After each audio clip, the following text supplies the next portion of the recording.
Today on Doomed! The marketplace of ideas rolls into Canada when Dave Rubin of the Rubin Report visits the United States' neighbors to the north. But who is Rubin going to meet with there? And why the hell is he going to Canada in the first place? On this episode of Doomed, with me, your host, Matt Binder, we will dive into some of Canada's worst. Because, folks, fascists live there too. Oh, Canada. Ladies and gentlemen, this is Doomed with Matt Binder. And as always, you could support this show by going to our Patreon page at patreon.com/Matt Binder. And without any further ado, here is... Oh, hold on. Always takes a second for me to get this countdown and feed off here. La la la la la. My guest for today's episode, Michael Bueckert. He's a graduate student who's here to tell us all about the far right in Canada. And I came across this great Twitter thread from Michael on Twitter, obviously. And, well, first of all, Michael, thank you for joining us. Thanks so much. Great to be here. And I came across this great Twitter thread from you, Michael, and it really laid down who the far right in Canada is, at least some of the big names that we should know about. And I'm not talking about, on this show where we really dive into the far right, at least the far right here in the U.S. There's the Canadian names like Stéphane Molyneux, there's the Faith Goldies, who we've mentioned on this show. They sort of transcend the border, and they are sort of known here too. But what we're going to talk about here specifically is this party in Canada that Dave Rubin is going to support, who basically has a slew of some of Canada's maybe less known globally, but certainly their names in the wonderful country of Canada. And we're going to really get to know some of these people. But first, Michael, tell us how you came across this news that Dave Rubin was coming to your home. I guess I've been following the People's Party of Canada for a while, and it's always interesting to see them gain some international attention in the U.S., considering that there's such a fringe party up here in Canada.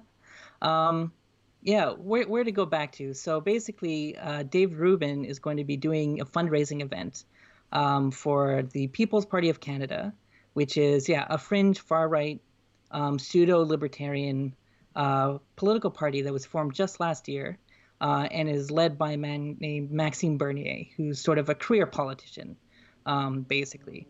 And so they're going to be doing this event in Hamilton at Mohawk College, where Dave Rubin will essentially be doing a fundraising event. The tickets are like $50, $70 to help them get elected. And we have a federal election going on right now.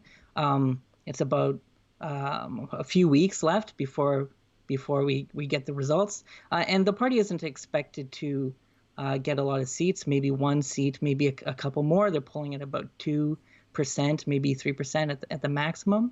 But what the party's been doing, though, which is concerning, is really mobilizing the far-right, alt-right base in this country and really kind of scooping up all of the QAnon people, the YouTube vloggers, all of these, the far-right, the militias, the neo-Nazis, really just like a whole host of the furthest right of the Canadian spectrum, and kind of mobilizing them, giving them some red meat, and kind of stirring them up in a way that's kind of concerning for our own political discourse. And for some reason, Dave Rubin seems to want to be supporting that.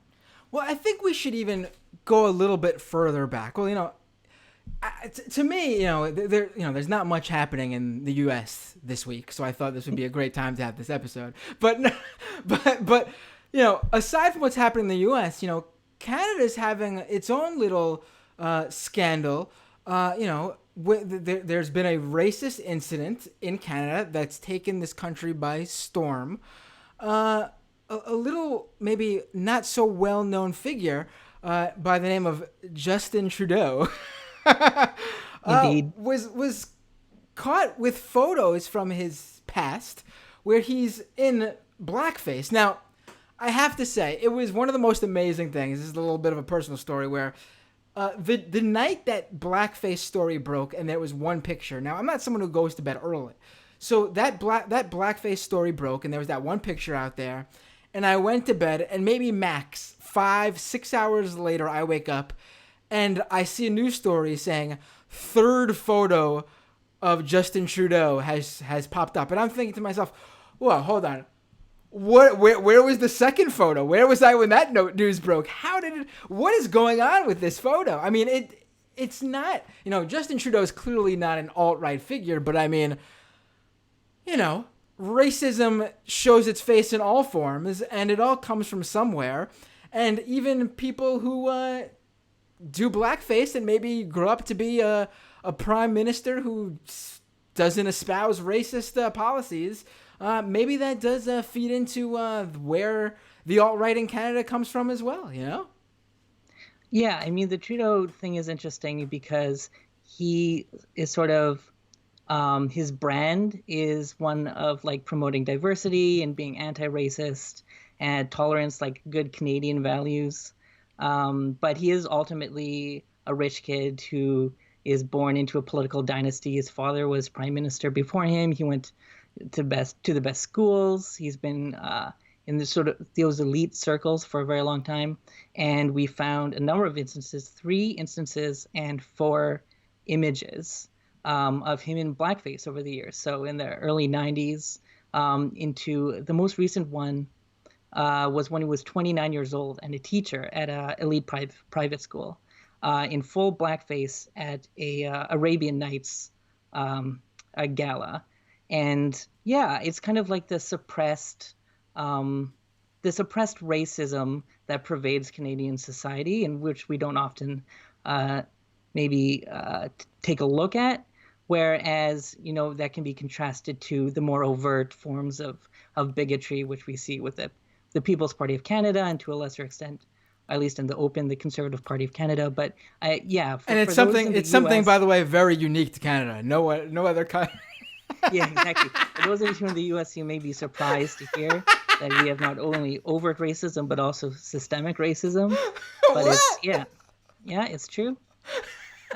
So we've been grappling with that, and it's been interesting actually to see sort of the right wing respond to the blackface scandal, because on the one hand you have Ezra Levant on Rebel Media, which I'm sure we'll talk about more.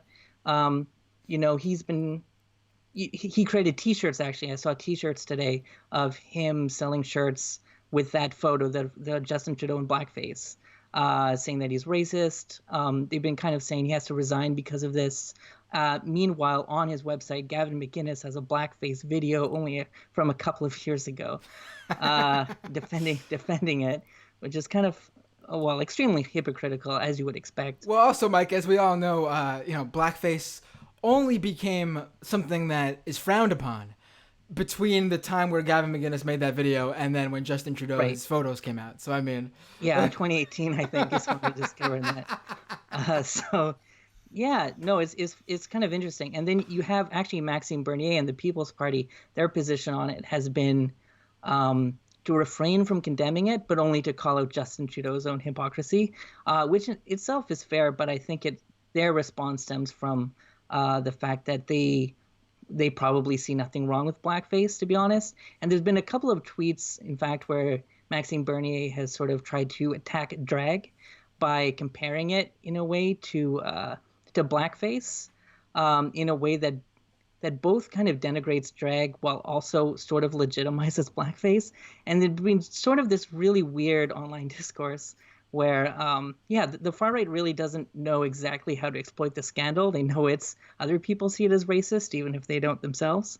It's been kind of disturbing to watch. Now, I think that's a great way to go into this story now. Now we got a little bit of the background of Canada's recent racism, which, is shocking to hear. Here in the U.S., we don't know anything about that. But we now have this little background of what's going on with Canada, and we now know they have a past. Jeez. And now let's jump into this Dave Rubin thing. Now you track the right. You've been following the far right in Canada, and you have this great thread, and it starts with this video that I've pulled up. Now, Dave Rubin has gone on the Tucker Carlson show already. You put this thread together and called out these, Rubin and the reasons he's going there, which we'll get into again. You named the party he's going there to support already. I'm gonna play this clip. I'm not gonna play the whole thing, obviously, because that would just be ridiculous. But I'm gonna get to some of it because it's Tucker Carlson, it's Dave Rubin. For people who are familiar with this show, you know who both those people are. If you're not familiar with this show, you probably know who Tucker Carlson is, regardless. But Dave Rubin is this guy who basically calls himself a classical liberal. To summarize here, he calls himself a classical liberal. And he has this big YouTube show that nobody knows who funds, even though it's well produced. It's got his own studio. He's clearly making good money off of it. And, he only has, for this classical liberal, down the middle guy, that's what he claims he is, he only has far right figures on the show. And the reason is because while he calls himself all those things, he himself espouses far right views. Now, let's play this clip.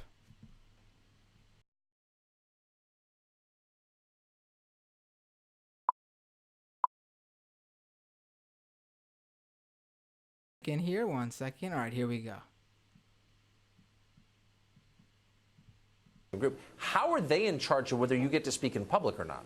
Yeah, well, first off, let's just clean up what Antifa is. They call themselves Antifa. Let's go back a little bit here. How can Antifa as well? Rubin is scheduled to appear this weekend at Mohawk College, but Antifa activists are trying to stop that event entirely. Dave Rubin joins us tonight. So, Dave, how can Antifa, which is committed to violent revolution, should never be considered a mainstream group, how are they in charge of whether you get to speak in public or not? Yeah, well, first off, let's just clean up what Antifa is. They call themselves Antifa, meaning that they're anti-fascist, but they are the fascists. These are people yes, they are. Who use violence to silence their political opponents. That's right. They have bought into collectivism. They have bought into identity politics. They have bought into the very idea that if someone holds different political beliefs than you, and I'm not talking about extreme political beliefs, I'm talking about just any different political belief than they have, that these people should be shouted down, they should be violently harassed and silenced. So I am scheduled to speak on the 29th of this month at Mohawk College in Canada with Maxime Bernier, who is running under the People's Party of Canada ticket for Prime Minister. He's basically a libertarian. I've had him on my show. Right. He is a very decent man by all accounts. He has some positions. You're not going to believe this, Tucker. These are positions of the right. That's what he has as a libertarian. And for these people, they have threatened to shut down the event, and they want to take pictures of people that show up and check their car, the license plate numbers, and all of these intimidation tactics, which we know they've done at college events and all sorts of other things. We were informed that they were going to cause the event to do 10 times the security fee that was originally agreed upon. I've offered to cover that myself. I intend on being there. We intend on going ahead with the event. And more than anything else, All right, so we got this. I played this video, and I'm not sure. I don't think you heard it on your end, but No, I didn't. But I'll basically run down what he described. Maxime Bernier of the People's Party, who he's going there to support and speak with, who you mentioned earlier. He called him basically a libertarian and a very decent man by all accounts. On top of all the other hilarity that was Dave Rubin basically crapping his pants over Antifa, saying they're going to come and protest his event. Which, by the way, did you know this, Michael? Antifa, the real fascists? That's what they've been saying, yeah. They've been repeating the line that Antifa should be declared a terrorist organization. Now, would you classify Bernier as basically a libertarian and a very decent man by all accounts? I can't really speak to the second part. Well, actually, I can, since I consider racism to kind of disqualify you from that. Personally, maybe he's nice. I don't know. But in terms of libertarian, he definitely tries to portray himself in that way, and he does. And I think for a long time, that's sort of what he focused on, was sort of like the economic policy. Age of consent.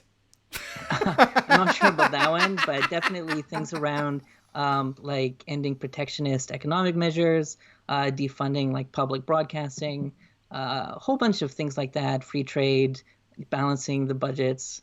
But in this campaign, as well as his run for the conservative leadership, he's really been, I guess, boosting these other ideas which are sort of in the conservative, I guess, ecosphere, in which he sees where some of the energy is and where he can attract some of that support. So whether or not he himself really is a libertarian at heart and he's just exploiting sort of alt-right bigotry in order to, advance his political career, or whether he believes it himself, I'm not really sure. But yeah, at some point I want to talk a little bit about his history as well, because I think let's do that. But before we do that, I think I even got a little bit ahead of myself. Can you explain, and then we'll talk about his history right after this. Can you explain sort of what these elections coming up are exactly, and where the People's Party and Bernier stand? Yeah, so it's a federal election, happens every 4 years, and it's basically right now the front runners are Justin Trudeau's Liberal Party and then the Conservative Party run by Andrew Scheer. Both of them are around in the polling in the low 30s, generally speaking. Then you have our Social Democratic Party, the New Democratic Party, and then we have the Green Party, and then we have a provincial party called the Bloc Québécois, which is just located in Quebec, and it's sort of a separatist, sovereigntist party. And then after that, so the sixth party in terms of polling is Maxime Bernier's People's Party. And yeah, they've been running on a number of things, which, I think it makes sense to start by talking about his history a little bit. Right. So the contradictory thing about Maxime Bernier is, on one hand, he is running this totally fringe party, polling at 2%, might get one seat, might not even get that in the election. On the other hand, he's one of the most, I guess, well-known or influential conservative politicians in the country right now. So his political career actually goes far back. I think he was first elected in 2006 or something like that. He was a cabinet minister in a number of portfolios under the Stephen Harper government. And he was actually even Minister of Foreign Affairs at some point, although he had to resign from that position because there was a scandal where he left classified documents at his girlfriend's house or something. So he had to resign. Just kind of funny. And then in 2017, there was an election for a new leader of the Conservative Party, and he ended up coming in second place, and he very, very narrowly lost that election. And in that election, he was sort of seen to be boosting, again, sort of a bit of the alt-right and kind of bringing that into his base a little bit, although it wasn't really paid much attention to because there were other candidates who maybe were more open about their bigotry. But for him, like, he was posting like red pill memes about himself. And he would say like, well, no, this is just a meme referencing the Matrix. It has nothing to do with the alt-right or anything. All of that does not hold any water now, looking back retrospectively. But yeah, he very narrowly lost. I think there were like 13 ballots for this leadership. On the last one, he lost to Andrew Scheer by, I think, less than 2% of the vote. So virtually half of the party wanted him to become the leader of the Conservative Party. And if he had, he would be in a very good position to be prime minister in a month from now. So this is someone who is very close, a couple steps from becoming the most powerful politician in this country, now is leading this tiny fringe party. He broke away from the Conservatives in 2018. So last year, the middle of last year, he started posting these comments on Twitter. He had this Twitter thread condemning multiculturalism and warning about quote unquote extreme multiculturalism, which is going to be a threat to Canada, which was denounced by pretty much everyone. And he was sort of eventually cast out of the party, I guess, in a way. It seemed like people were kind of pushing him out because he wanted to continue to say these things that were more red meat to the outliers of the Conservative Party. So he ended up splitting in, I think, August 2018, and he formed the People's Party very quickly. And then the past year, he's just been going around the country and building up riding associations and finding candidates. So he's been doing this all very quickly. Some of it seems kind of petty, but maybe it does come from a deep sense that, and there is something to this, that the Conservative Party under Scheer has been, like, Andrew Scheer himself is a social conservative and has sort of pretty extreme views. He was against same-sex marriage. He is like anti-abortion. He has all these things that are kind of seen as toxic in the political discourse. And so he's trying to make himself seem very tame or like safe, like a safe bet. And so he has been doing a fairly effective job, I think, of sticking to message discipline, of having kind of a centrist message discipline. And in that context, I think you have a lot of people on the far right who, they're experiencing the wave, the mobilization that occurred under the Donald Trump campaign. Right. And it's the same kind of thing where you have alt-right messages and just a new wave of mobilizing over those kinds of fringe issues, and the conservatives in this country kind of itching to be a part of that as well. And so Maxime Bernier is saying, look, the conservatives aren't really conservative. They're not letting you speak. They're anti-free speech or whatever. But I'm a real conservative party, and I'm really for free speech. And he's giving them a voice and like really empowering that part of the constituency. And so I think that's why you have people, see him as someone who they want to talk to. Right. People like Dave Rubin, I mean. Right. And I'm glad you brought up, what the parallels to what's going on in the United States with Trump, and how that's, that's something that Bernier is feeding off of. Because one of the reasons for me to do this show and more shows like this on the right-wing movements in other countries is that we are seeing and have been seeing now since, I would say, probably 2016, this spread of far-right ideology across the world in a way that I think we haven't seen in many, many, many, many years. It's not just, this ideology has always been around. It's always been being shared, and people have been joining these fringe groups. But we now see, with Bolsonaro in Brazil, with, you don't have it in Canada yet, thankfully. We got Trump here.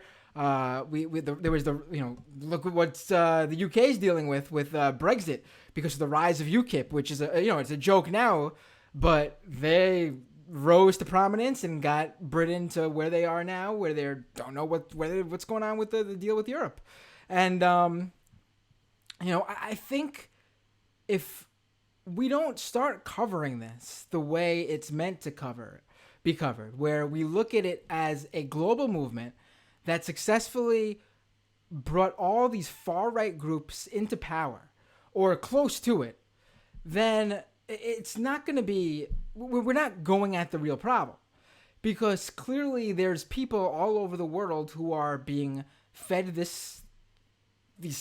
people they scapegoat. They're being fed the lies that they push, and it's captivating, and it's winning over minds where you wouldn't normally think, wow, this is where we're at in 2019. And I think to even better understand it is to get into who makes up the names of these parties. And we just got into Bernier. We'll talk about him even more. But there are a number of different individuals that you brought up in your thread I was reading of who supports the People's Party and sort of who are the people pushing it, to the base. Bernier is the head of it, but he's not getting around and talking to all the people. Other people are involved in pushing these ideals on and swaying people towards this party. Yeah, it's an interesting, I guess, coalition of people because I mean, it's sort of what you would expect if you had a split from a main conservative party that had kind of monopolized that space for maybe like 15 years or so, and you have someone who's kind of speaking to issues of anti-multiculturalism, anti-United Nations, anti-immigration, and he's saying that he's founding a new party. Who do you think would be attracted to this? Like, it's not surprising, but there's a few interesting things. Like, just the other day there was a report that the founding signatories of the party who sort of registered the party to come into existence. One of the names on that was, what is his name? It's Sean Walker, who's the former leader of the American neo-Nazi group, the National Alliance. Right. So we know that he was a founding member of the PPC, but he was also active as an organizer for like at least a year. And it was only, I think, a couple of months ago when he was identified that this is who it is.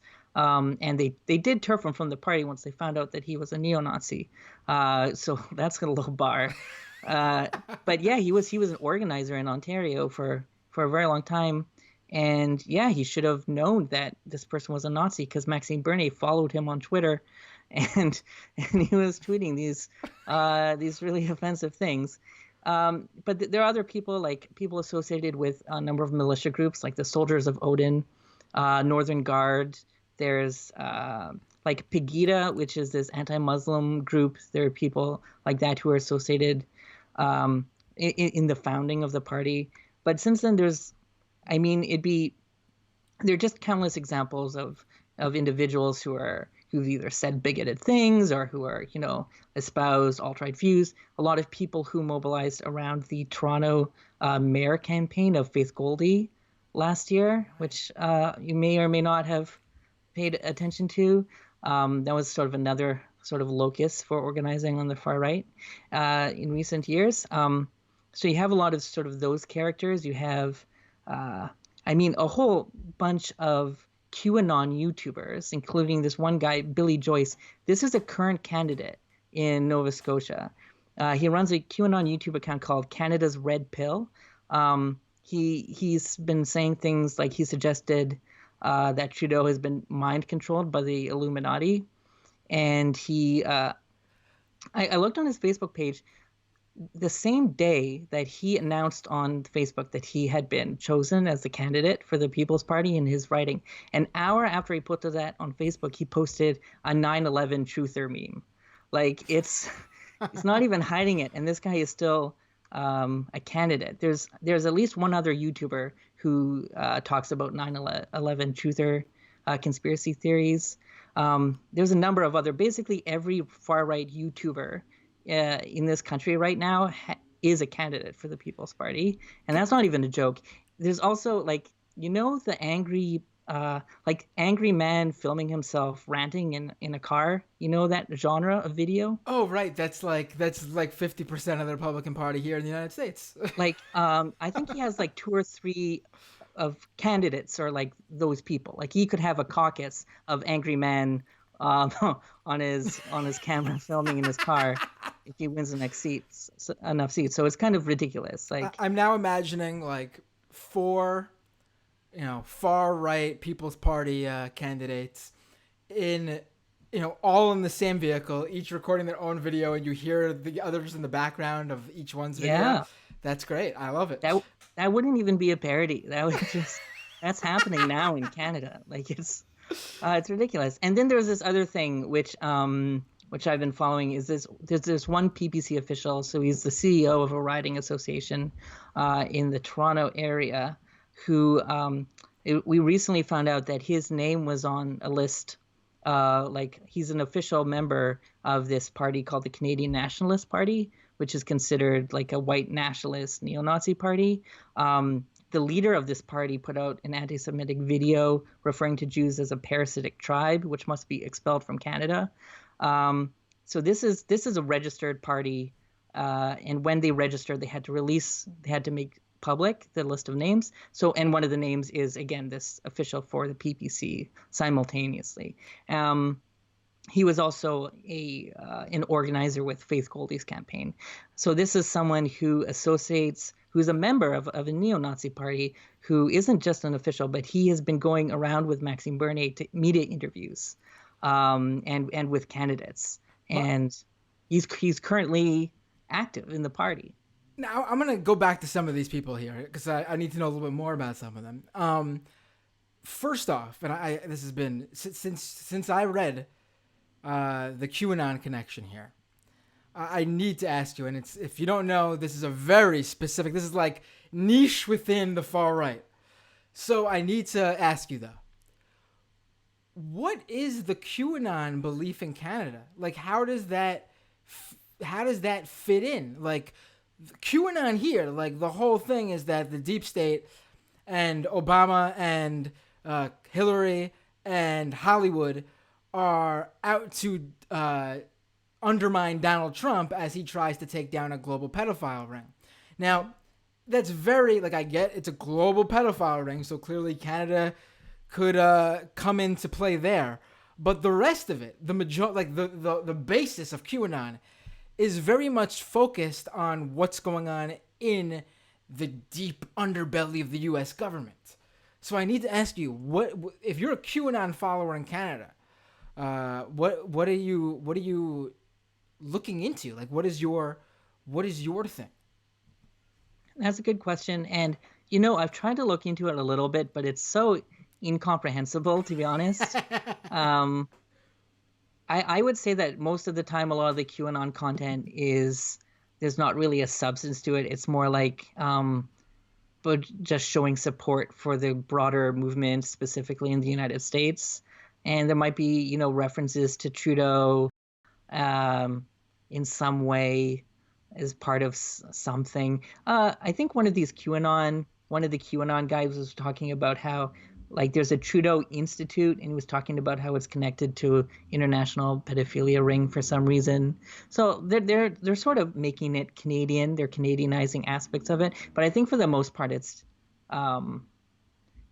basically just jumping on the American train with that. Right. Although I'm sure there may be others listening who have more insight into this who could tell you more. Is there a secret pedophile ring in the basement of Tim Hortons over there? Not that I'm aware of. Is that the Canadian version of it? That would be, that's something else. Well, it's totally weird, but it's like the first that I remember seeing QAnon come up was in December of last year, when there was another sort of a mobilization that kind of overlapped with Maxime Bernier's around Canada's Yellow Vest movement, which is sort of like an appropriation of the French Yellow Vests, except just entirely far right, like, again, fringes, and where we had rallies actually for a few weeks. They were they were across the country, and they were going, like, every weekend. They were going out to street corners and protesting with signs like Trudeau is a traitor, hang Trudeau for treason, like that kind of thing. And then you started to see these QAnon people show up across the country, and then I guess they all got incorporated into Bernier's party. Maxime Bernier over the summer, it was kind of alarming because he was sharing a video by a prominent QAnon YouTuber named Amazing Polly.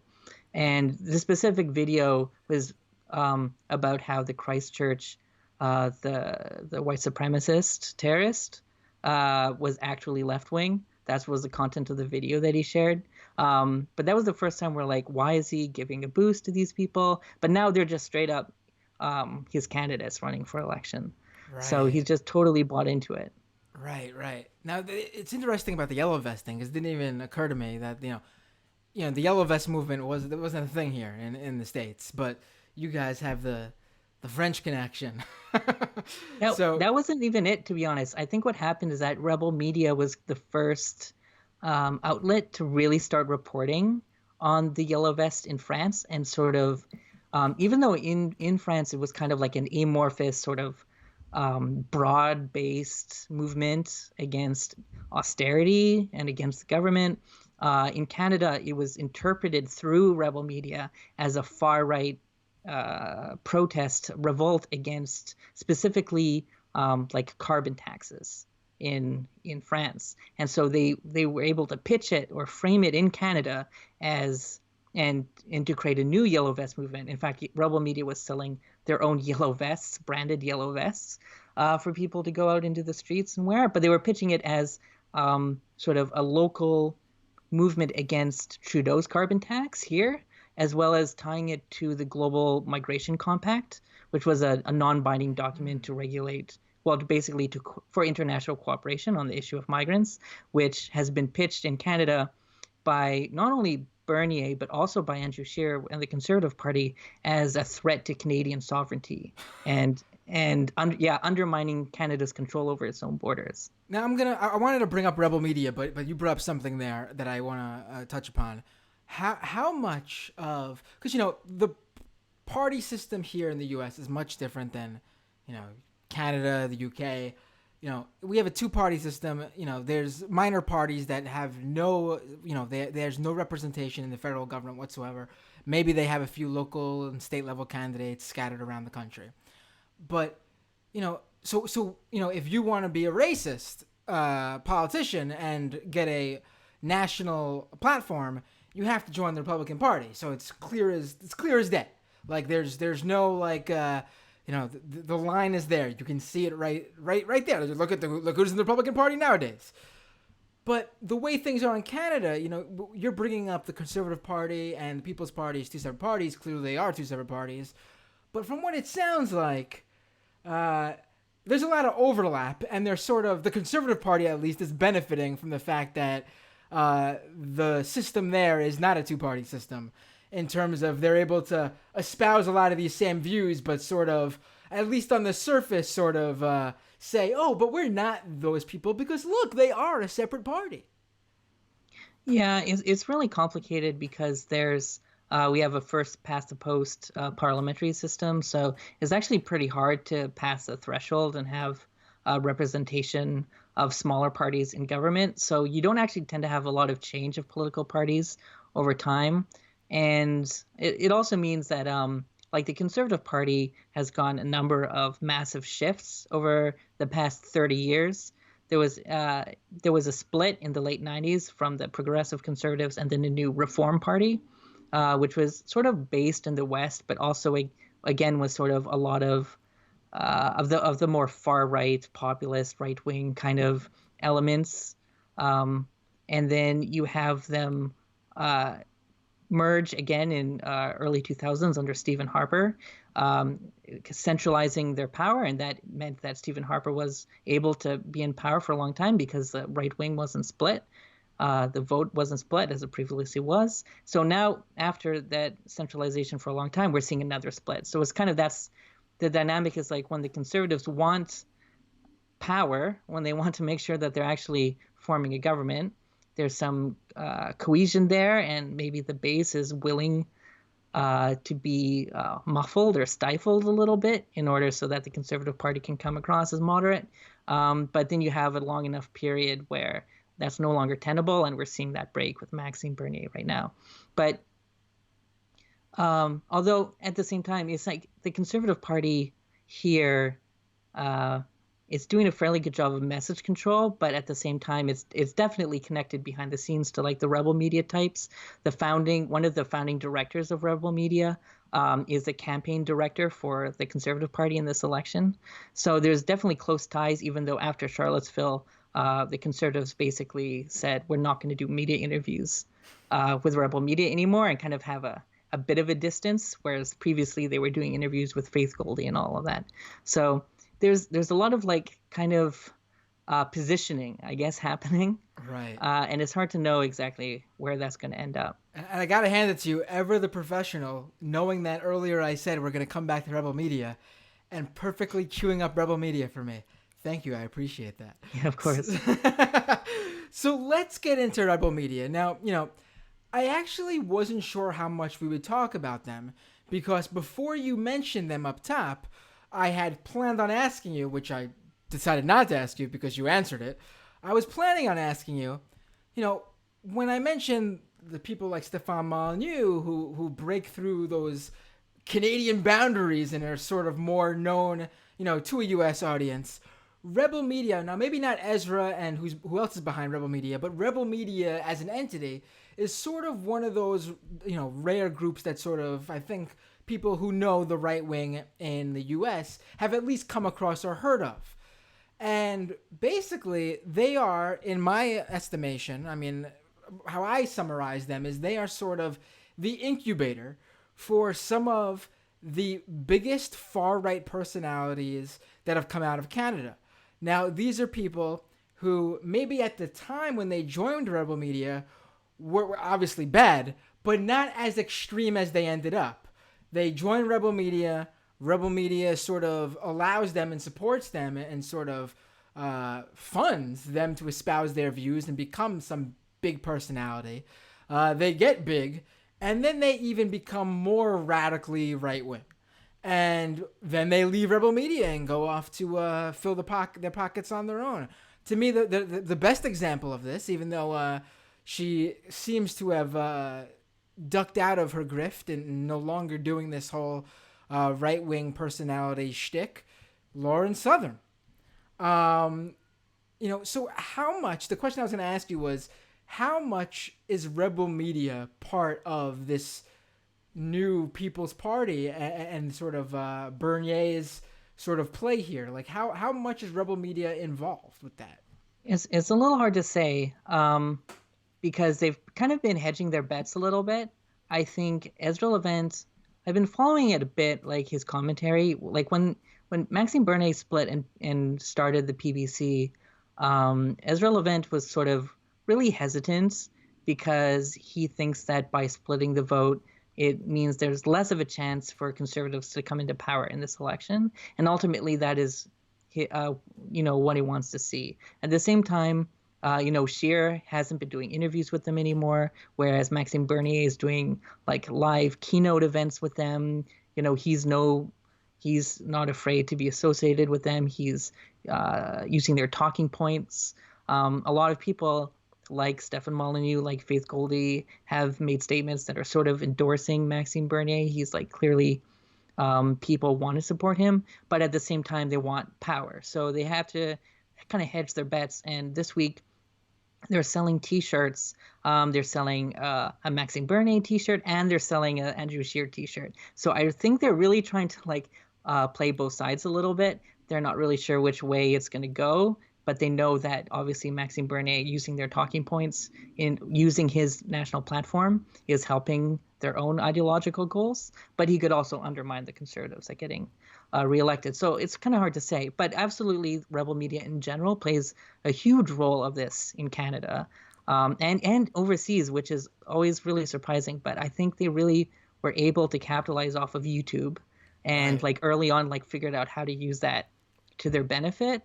To get their word out internationally. And I think they probably have more viewers internationally than they do at home, I would guess. Right. I will say this, there are individual, standalone YouTubers who do their own thing in the U.S. who are obviously bigger than Rebel Media. Oh, yeah. But in terms of a right-wing news organization, I wouldn't say, a new independent or indie, whatever you want to call them, a news organization in general, left, moderate, right-wing, whatever. I think there's no organization who has been as successful at YouTube in that industry than Rebel Media. I can't think of a U.S. organization. Breitbart never really took off on. Maybe what Ben Shapiro and his news outlet is doing now. Maybe they're approaching that. But they came late. Rebel Media has been doing this for years. Yeah, 2015. Right. So, yeah, that's a great point you made. And let me ask you this, actually, because being that I brought up Breitbart, I do feel like, at least from my perspective in the U.S., that Rebel Media has, just like Breitbart did, they've peaked. I don't hear their name being, obviously they're probably still very influential as Breitbart is on the right. But in terms of how they sort of took over the mainstream coverage in their respective peak years, I think I don't hear about Rebel Media as much anymore. I think that's true. So there's a few things. I think, well, first of all, like I wouldn't call them even an independent or right-wing news outlet. I think because I think Breitbart even does more news than Rebel Media does. Even they just branded themselves as news, but like really they don't do any journalism. They have like it's a video blog, but like most of their videos are they send a provocateur out to a rally or something, and they get them to harass a politician or to harass, or like to provoke left-wing protesters at an event or something, and then they post a confrontation of that online as a video, and that's kind of like, look, we did documentation of this, and that's their news. So it's like very, very weak in terms of journalism. That is, I don't even know if we can call it that, but I would say that it's definitely peaked. I think 2017 was a big deal. It was, after all, Faith Goldy was a correspondent for Rebel Media when she went down to Charlottesville to cover the rally, and she did so in a sympathetic way. She then went on a neo-Nazi podcast, Right. and that's when everything fell apart for them. She said the words live on air. She recited Yeah. the. Yeah, I think that might have been the 14 words. Might have been a different podcast. Right. But definitely the Charlottesville at the time, that was sort of when everyone could no longer associate with them, and so you had a whole bunch of their correspondents leave within a short time, and you had politicians in Canada almost universally refuse to speak to Rebel Media anymore. And so there was definitely like a stigmatization and disassociation that happened. And now they have like only a few correspondents. Is there someone who's up and coming there now who's going to be the next Southern or Goldie? I mean, I doubt it, because they're so like the quality of the people work there now is like, I don't think they have it. So there's this one guy, Keen Bexta, who I think that they're trying out something where they're sending him to the U.S. to cover like stories in the U.S. A lot of the time they're sending him to harass Ilhan Omar, for example, or it might be, I don't know, something else that's sort of top of the news. They'll send him there to do some like talking to people on the street or to harass someone, and they'll post the videos, and they know that because they're posting videos of something that's sort of clickbait, that they'll get a lot of traction. And so you have a lot of the key far-right figures in the U.S. retweeting him, and then Tucker Carlson showing the videos on his program. And so they sort of find a way to find a niche to create content for the U.S. market, even though they're not doing anything other than harassing people. But I think that's sort of all they have at this moment. Whereas in the past, I mean, you mentioned a couple of them, but like also Katie Hopkins, Gavin McInnes, Laura Loomer, Jack Basabiak, Tommy Robinson, like Right. Big like hitters who These have are gone to get kicked off of social media platforms. Right, and that's I was sort of just, I guess, sticking with the Canadian, like the names that the homegrown talent, I guess you can say. But no, that's a great point. I'm glad you brought it up. Like, these are names that, Tommy Robinson in the UK. This is, and then we have Loomer and Posabiec here in the US. I mean, this is, like I mentioned earlier, and it's a global thing that and this is sort of why I think it's so important, because they're working in tandem. Like, when Trump boasts about Bolsonaro in Brazil, he's not, there's a play there. Like, I'm not saying Trump is smart. I'm saying, what's his face? Stephen, I'm having a mental block right now. Oh my God. Stephen Miller. He's made a play in the speech for Trump to say this, and Trump says it because that's his guy. What we're seeing, and this is, I know people in the chat, or, some of them are saying, but in Canada, People's Party's a joke.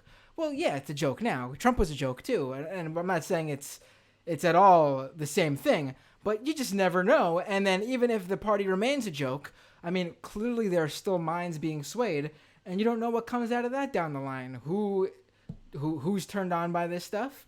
What they go on to do? Hell, maybe some 20-year-old fail son is listening to what Bernier has to say, grows up, 30-year-old. He's 30 years old. 10 years down the line, he starts his own party that blows up, and then you have a new right-wing movement in Canada.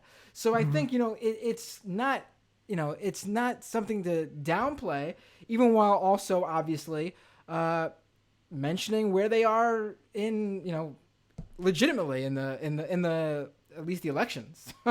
Yeah, and they're definitely seen as a joke, but they are getting, because they are an official party, they are getting platformed in the mainstream media, and it's so he becomes like a way to take the worst, most extreme views on the edges of Canadian society and to lift them up and to give them more Canadian attention, and he can be sort of like a focus for that.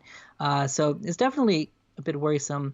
And yeah, but it is funny, for example, when Dave Rubin brings him onto his show and interviews him and talks about him as if he's like an amazing political leader, who, as if he's someone who has a shot of winning more than like a couple of seats at best. And it's funny when he gives Maxime Bernier shout outs on Tucker Carlson. I think he's done that at least twice to give him sort of national traction. He definitely yeah, but I think that the contradiction there is because he is someone who is, I guess, a vessel for these right-wing views. It's just kind of like Rebel Media, is a tiny little organization, but has a huge reach, precisely because it also is playing that role of selling something that definitely a lot of people are buying. Right, and I want to point this out, and I'm glad you brought it full circle again, because I wanted to wrap it up with a discussion about how this Rubin event is going to play out. I just received a tweet from Drew over on Twitter that links to an article that says that basically Rubin's claim about the whole security cost thing, the college has not received any threats despite what Rubin has shared in tweets.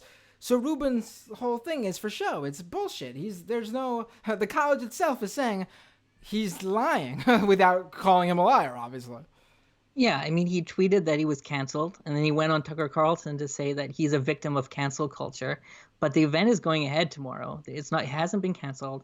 The venue is saying that the security price hasn't increased. There have been no death threats, at least reported by the university. And I mean, there's two interesting things. One is that Dave Rubin has, on Twitter at least, offered to pay the increased security fee, which may or may not be an electoral violation. I'm not really sure if as like an American citizen, he's allowed to essentially provide like a campaign donation in that way. The other thing is that, so there was supposed to be this a counter event happening at the same time, which was put on, I believe, by academics and the like one of the unions on campus. We're going to hold like talking about the far right and the People's Party, and this was going to be an event, and they had to move their event to next week because the university was telling them that if they had a simultaneous event, they would have to pay $4,000 in security fees. So it's actually the left-wing protesters who, because of security fees, are forced to cancel their event and to move it. So it's totally a misrepresentation of the whole situation. Now, I'm seeing some things online that was sent to me, and I just saw these now, so I haven't looked into this. But what is the Rubin connection with Bernier so much so that beyond even just sort of he came across him and he's a politician that aligns with Rubin's ideology? Like there seems to be, and I don't want to mention it because I have to look into it more because I'm just seeing these links now. What is? Are you familiar with some sort of the sort of connection between the folks that back Rubin Report and have affiliation with his show, and the people who support Bernier? I mean, I too saw something online that there may be connections. Like Maxime Bernier used to work at sort of a libertarian economic think tank before he got into politics. And there may be sort of a similar like international libertarian. There may be organizational connections between his past and Dave Rubin's show, like the people who fund it. But I don't know enough about it to really say more than that. I wouldn't be surprised that that there'd be sort of like that they would have met before because they're both, classical liberals or whatever they call themselves. But yeah, I just can't imagine really how he got the attention of Dave Rubin when he's such a nothing in Canada. It doesn't really make any sense. Like, I don't get it. Well, if all goes well with the Rubin relationship, Bernier is going to have a pretty hardcore fan base here in the U.S., which will really help him with the elections in Canada. Yeah, that's good for him. All right. Michael Bueckert, thank you so much for joining us tonight. Now, where can people follow you, follow your work, find out more, I know you write for, I think you wrote for Jacobin and other places. Where can people follow you so they can track what you do? Yeah, probably on Twitter is best. So at @mbueckert would be cool. I also did want to give a couple of shout outs to people who are following this and who I rely on a lot. So like Mac Lamoureux for Vice has been doing a lot of good research on the People's Party and especially on the QAnon connection. Yellow Vest Canada Exposed is a really good account on Twitter. So that's @VestCanada. They're following the Yellow Vest stuff and increasingly a lot of the People Party stuff, as well as the Canadian Anti-Hate Network is doing some good stuff. There's way more than that, but I wanted to just give a shout out. There's a lot of Canadians doing really good research and advocacy to counter what is the rise of the far right up here. So yeah, if you're interested, check them out. All right, Michael, thank you so much for joining us tonight, and take care. Thanks so much. All right, ladies and gentlemen, you're about to hear the bloop bloop from the Skype. Here we go. Bloop bloop. And let me just pull myself up on the... All right. Now, if you're watching on YouTube, you'll notice my nice little background. Had to. I mean, I honestly am shocked I went through this whole episode and didn't mention the wrestling connection with Canada. The Hart Foundation, the Hart family, Bret Hart, Stu Hart, Owen Hart, Jim the Anvil Neidhart, British Bulldog. And then you have great professional wrestlers, Chris Jericho, Lance Storm. Ugh, so many names I could name, I just throw out there right now, who all come from Canada. And, if I want to get silly with you all, I could say the Mountie. It's shocking to me that a place as kind as Canada, where the best there is, the best there was, and the best there ever will be comes from, can have fascists. Ugh, it disturbs me. But, folks, you can support this show by going to patreon.com/MattBinder. I don't ask for so much. I ask for $5. You can give less. You can give more. If you cannot afford to do so, please don't give any at all. But if you can afford to do so, this show is not possible without the people who pay for it, to be honest with you. I've said this every episode now, but it's getting serious now as this show grows. Because there's stuff I want to do and there's stuff I can't do because we don't get the money yet. We're I'm talking, I believe it's 24 patrons away from hitting our first goal. I'm terrible at promoting this Patreon page, so I'm shocked we're even approaching this goal. If you can become a patron, I would appreciate it immensely. If you'd like to give a one-off donation, you can do so right here in the super chat if you're watching live. In the live chat, I should say, by giving a super chat. I'll read your super chat ASAP right off the bat. You jump the line of all the other people that I might read. And someone in the chat's telling me Kevin Owens. Of course, Kevin Owens. How could I forget? But I won't name... Well, I'll say the other one, but I'm not gonna give it up to Chris Benoit. I'm sorry, buddy. The Quebecers, I will. Chris Benoit, I will not. That's an episode, actually. The Benoit thing is an episode.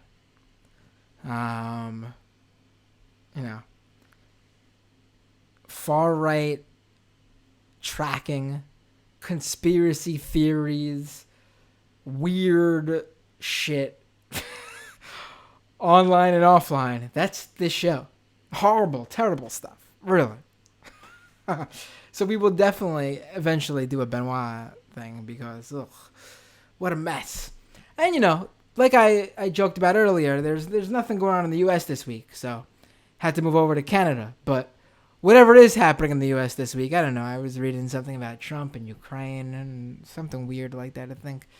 Something about impeachment, maybe. I don't know. But we'll get into that in the next week or two. Every other podcast and TV show and YouTube channel is talking about that stuff. So I was like, you know what? Let's do something different.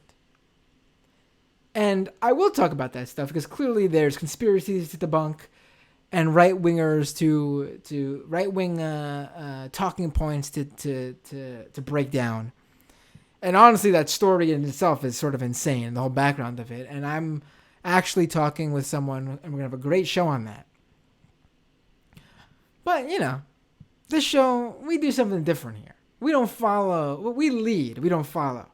Oh, you're all talking about that whole story that's captivating the whole United States? We're going to jump into Canadian far-right fringe world. Please. How else can you support this show? iTunes, Google Play, doomedpod.com is where you can listen to the show. Get those links to the iTunes and Google Play platforms. On top of that, please leave a review on iTunes. We're inching really close to I think 200 iTunes reviews. A lot of shows don't even get 100. So to get 200 is awesome. People really put gravity onto those reviews. Leave a star review if you have some time. Literally, time is in a minute, not even. Leave a written review. YouTube.com/Matt Binder. Please subscribe to the YouTube channel. If you're watching on the live stream, there is no excuse as to why you haven't hit that subscribe button. And if you're not watching on the live stream, I get it. You're probably in your car or commuting, so maybe you're not on YouTube right now. Take a minute. Jump over onto your YouTube app. Go to my YouTube channel, youtube.com/Matt Binder, and hit the subscribe button. We gotta grow the YouTube channel. I mean, what's the point? What's the point of doing this show if we're not growing the YouTube channel? That's where it's all gonna be at. The Patreon page gotta grow so we can fund the show, but the YouTube channel's gotta grow so we build the audience. We got the podcast audience. If you're not listening to the podcast, we welcome you aboard. But I'm very happy where the podcast audience is at. It's the YouTube audience I need to see bigger. I need to see that get bigger, all right? Turn into Vince McMahon over here.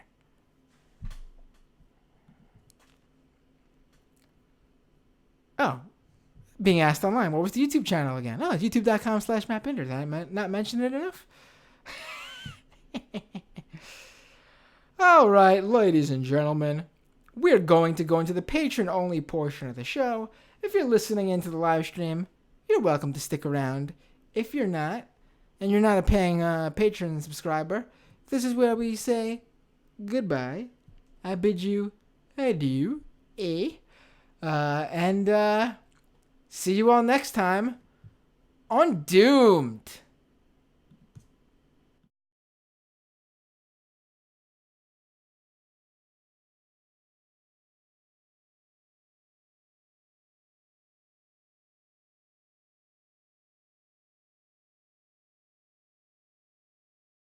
All right. What am I, Matt McConaughey over here? What was that all about, Matt? I don't know. It's Saturday night, folks. A rare Saturday show. It's not so rare, but it's not normally the show, as you're patron subscribers, normally I do the show either Wednesday or Thursday, usually Thursday, sometimes Wednesday, sometimes Monday or Tuesday even. Sometimes, just like as rare as Saturday, is Friday. Or even Sunday. This show could pretty much happen any day of the week. But I'm comfortable in saying it's usually Thursday. With Wednesday as runner-up.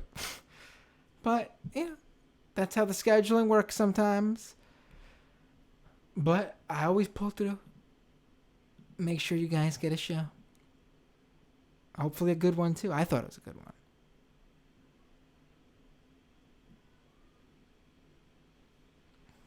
Let's talk about. Well, let's read some comments.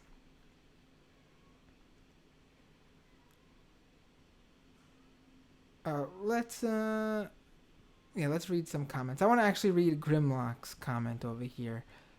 It's. Well, let me read this one that's directed right to me. They even tagged me in the YouTube chat. And then I'll read this Grim comment I want to read. Where'd it go? Okay. This is from Mold Player. A new name in the chat. Love to see it. Our satirical party, the Rhinoceros Party, is running their candidate in Maxime Bernier's writing. Their candidate's name is Maxime Bernier. What? What's going on here? I think you've even enrolled me. What? Explain this a little bit more.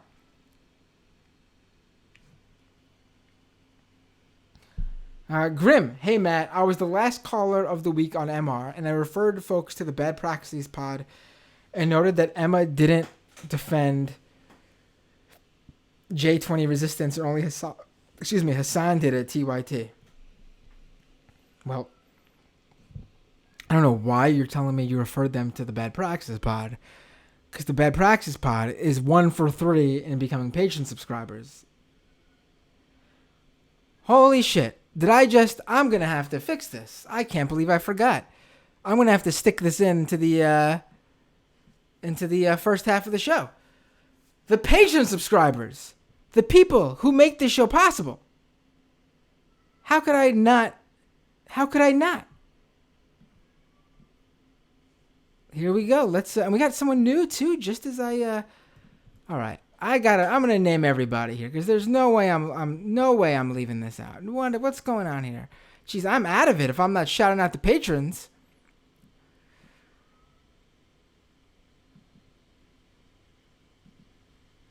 Here we go. Let's do this. Abigail T, Adam Q, Alan B, Andrew H, Ari R, Benji, Bobby M, Brosnan, BZ, Champagne Akami, Chi, Christine H, Colin R, Cyber Snowstorm, Dakota R, Dan K, Dan M, Dank Uger, Dave K, David Z, David P, Dragon Slayer, Eugene B, Froz K, FTW All Day, Greg D, Grim Lock, oh yeah, Grim's on board now, Ian Curtis J, Jameson Test, Janelle A, Jasmine H, Jeff K, Jeremy M, John S, Jonathan B, Jonathan L, Joseph R, Joyce M, Justin M, Justin S, we got Justins, we got Jonathans, we got Daves. Love it. Love to see first names more than once. Katie S, Katz, Kaushal, Larry G, Lisa D, Lisa H, the Lisas. Machine Gun Etiquette, Max W, User Me, Melissa M, Michael B, Michael J, Michael M, Mr. Dinks, Nicole A, Namde Net, Null Style, O Death, Romina O, Ryan Left His Best, Scott R, Sean H, Stephen S, Struggle Session, Swizzle M, TM, Tamni G, Thaddeus A, Tim M, Tom G, Tom M, Why That Tie Guy, Will P, Utopian, and Zarin, and last but not least, getting it in under the wire is our latest Patreon subscriber. Hasn't given me the money yet because Patreon hasn't taken it from his or her account, but you get props anyway for joining. I'm trusting you. You'll at least give me the $5. What do you mean videos? Thank you so much to all of you. Really, can't thank you enough. It's what drives the show. Show would not be possible without people who become Patreon subscribers and also people who stick around. And, I'm going to have to edit that into the first half of the podcast. All right, back to the Patreon part of the show. And you patrons are going to get that twice because I'm not going to edit it out of the Patreon part because I'm lazy. So sorry. But, let's go to the rest of the chat here.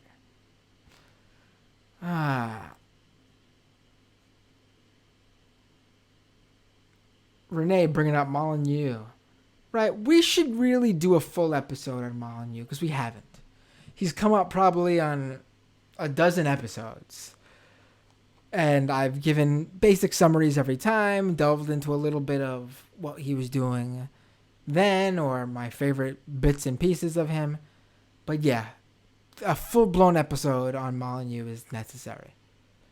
Full-blown episode on Southern is necessary. A full-blown episode on Goldie is probably necessary. A full-blown episode on Rebel Media is probably necessary. Hell yeah, the Hitman, says Brian. Yes, you enjoyed my background with not just Brett, but also Jim Neidhart. Oh, wait, that was Brian. Brett said something else in the chat. Sorry, Brett and Brian.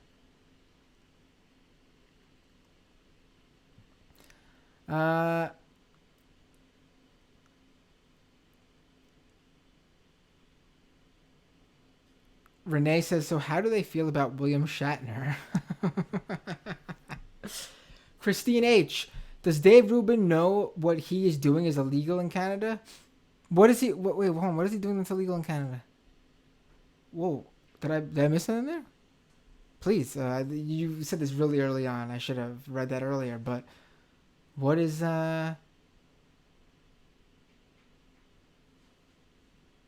What is illegal? Oh, I gotta know that. I gotta look into this now.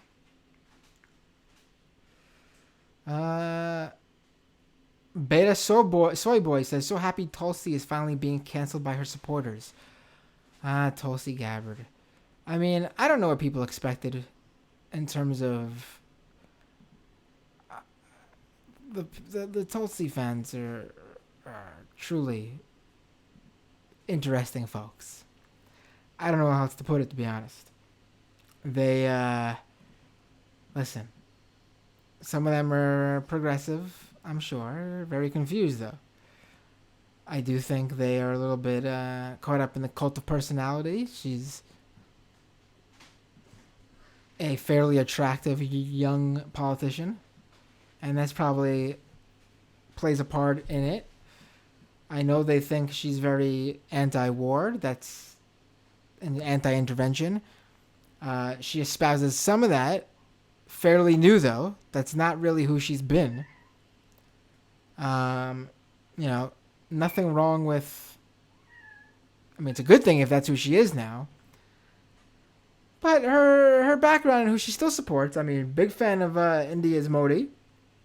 And, I don't know how you are a progressive if you are that. I know she has some sort of other weird sort of... again, with the weird cult thing that came up, I think that's also signaling that we need to talk about Tulsi on this show. But, yeah, we will definitely do an episode, I guess, now that she's fully in the doomed stratosphere. And, man, I do think this, though. When Tulsi, Yang, and Williamson drop out, I mean, some of those have sizable supporters, some of them don't. But when they drop out, it's hard to imagine the majority of those people don't go to Bernie. So become allies with them. Don't let them down too hard. Win them over nicely. And if you're a Bernie supporter, that's who you wanna. You don't wanna. But it's worth talking about why their candidates are problematic.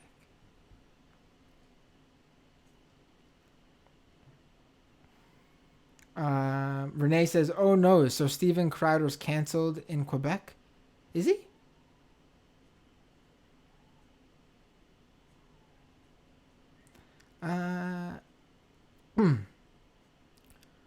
Grimm says, white supremacy is political correctness and identity politics.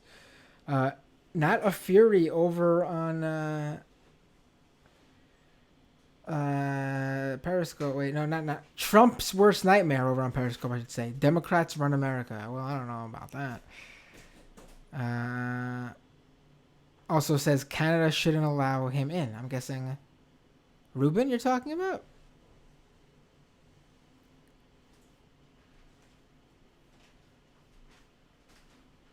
We got some creationist cat fans in the audience here. Giving my tip of the hat to creationist cat. Did I just say that? Tipping my hat to the creationist cat? Feline. Oh man, that was corny. 10 birds define fascist. There's a lot of definitions going around.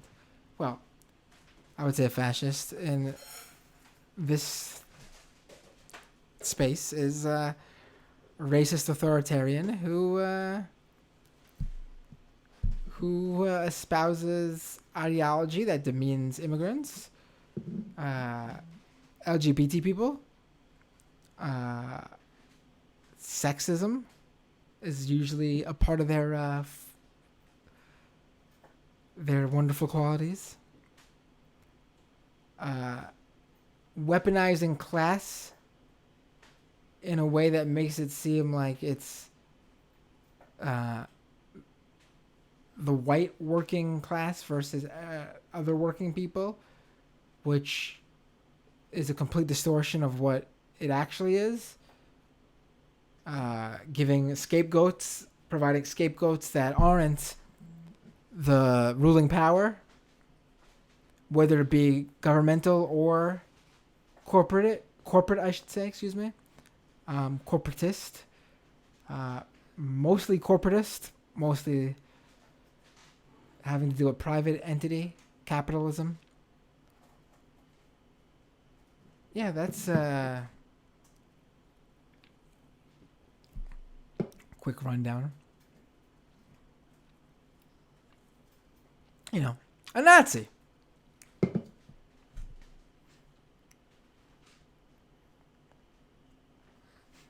Christine sharing, Maxime Bernier once left a folder full of top secret NATO documents in Hell's Angels clubhouse, right?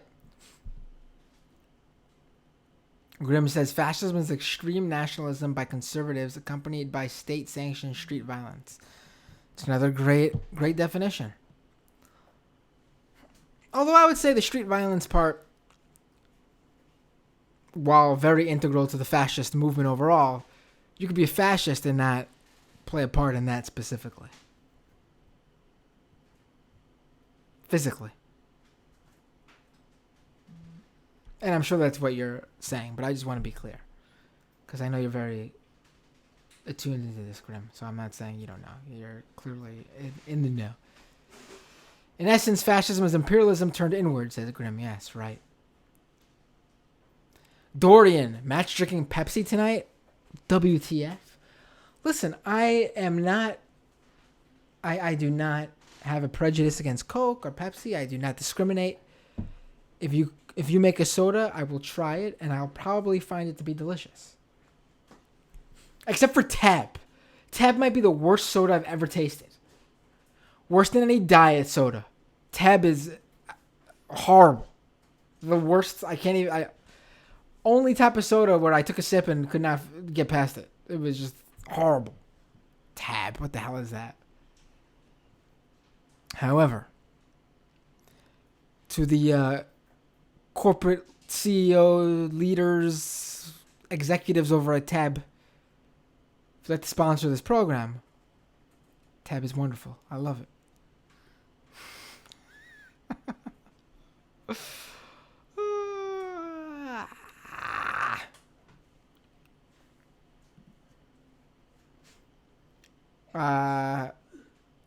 Grimm says, yes, traditional or hegemonic values find the targets of the state-sanctioned street violence.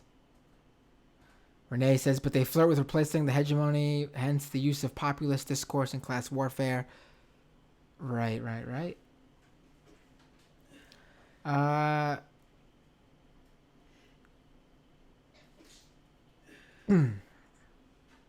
Craig says, Bernier is a joke amongst most rational Canadians. And Craig would like to make clear that he is Canadian. Yeah, I mean, UKIP is a joke in the UK now. A lot of the alt-right people are jokes here now, but they are converting. And they do hold, I mean, here they still have a direct line to people in the White House. I mean, I would not downplay this. You could without a doubt say this, with the ascension of Trump, the far right grew tenfold, more so than that actually. And since the Trump presidency has progressed, and I use the term progressed in the most literal of terms in terms of just marching forward in time, the far right movement has lost a lot of power and has become, in many ways, weaker. But as you can see with all the white supremacist based inspired, I should say, shootings just this year alone, they still have power over people who are very easily influenced and can do things that are very scary, dangerous, destructive. So, in context, definitely it's important to understand where the party is electorally and what maybe the overall feel of the average Canadian is towards these folks. But I would say never underestimate them. I mean, listen, I remember working at the Majority Report, watching the rise of the Tea Party. I remember the Obama years, I should say, and Sam saying, while Republicans will still have a foothold at the local and state levels, as a national party, in terms of the presidency, they're done.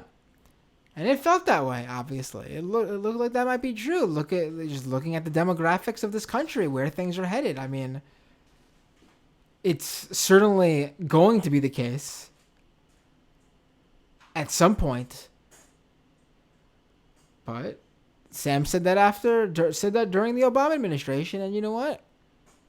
I thought it was a agreeable point. I felt that way too.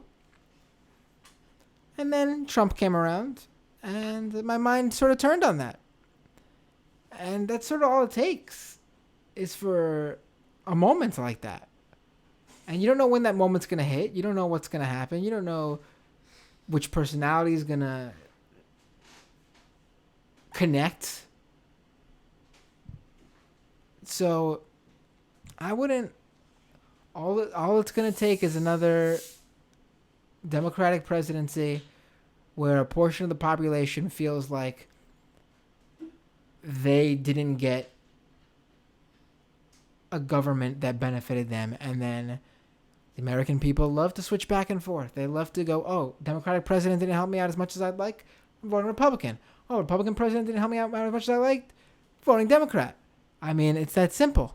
So I would not completely count it out. Mark May over on Periscope, sweet Bret Hart poster. It's thank you, but just in case there's no full transparency, it's a graphic on my green screen.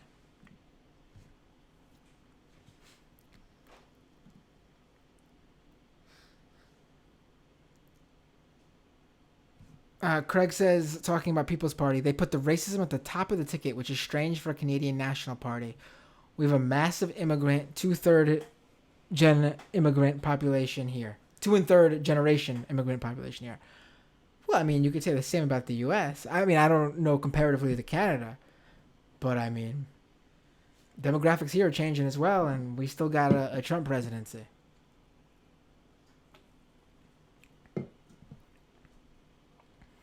And I would argue that was racism at the top of the ticket.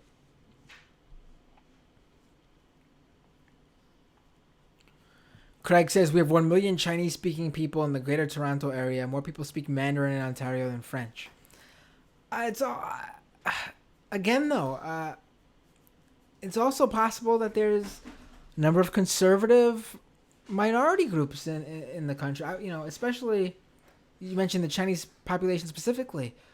Here in the U.S., up until the Trump presidency, there was a large electorate of a large part of the Asian American electorate that skewed conservative. It's not so cut and dry.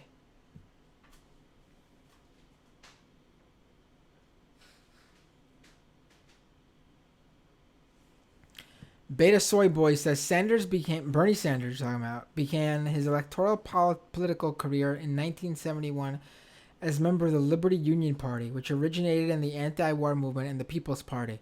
Oh, this is, I believe, a different People's Party. I mean, it's a pretty basic name, People's Party. Just like the Green Party in the U.S. isn't the same as the Green Party elsewhere.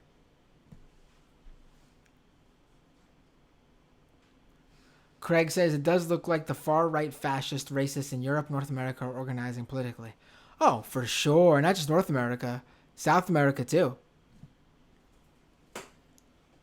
And that's the thing. It's not just that they're rising because they have organized together in some fashion.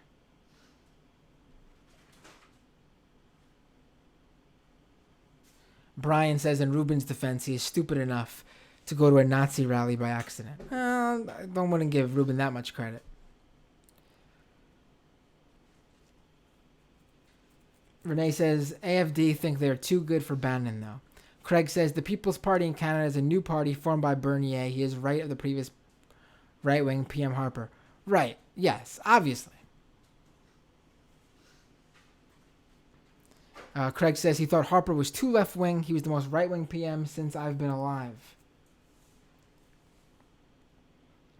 Grim says Q Anus, thank you for that wonderful pun, Grim, is Dungeons and Dragons for neo-Nazis and their sympathizers. Craig says, after Epstein, these elites disgust me. Either they were involved or covered for these sick bastards. Right. The Epstein thing is another thing we should talk about on this show, but I don't know about who to get on because it's there's a few names I've looked at for that. Grim says France also has Antifa and they do good work trying to stop French white nationalists. Renee says, unlike the Hong Kong protests who only I don't know what you're saying here. Unlike the Hong Kong protests who only the Hong Kong hermit kicked the Patriot Prayer guy out of the Hong Kong protest. I don't know what you're talking about. It's written a little bit confusingly there, Grim. Not Grim. Renee. Sorry for that one, Grim.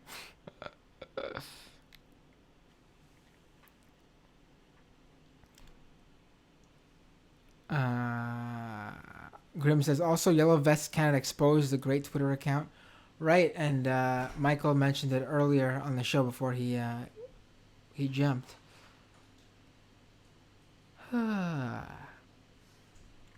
Craig says, Rebel media is like the Toronto Sun gone wild. Christine says, a lot of the Rebel media people used to be on Sun News.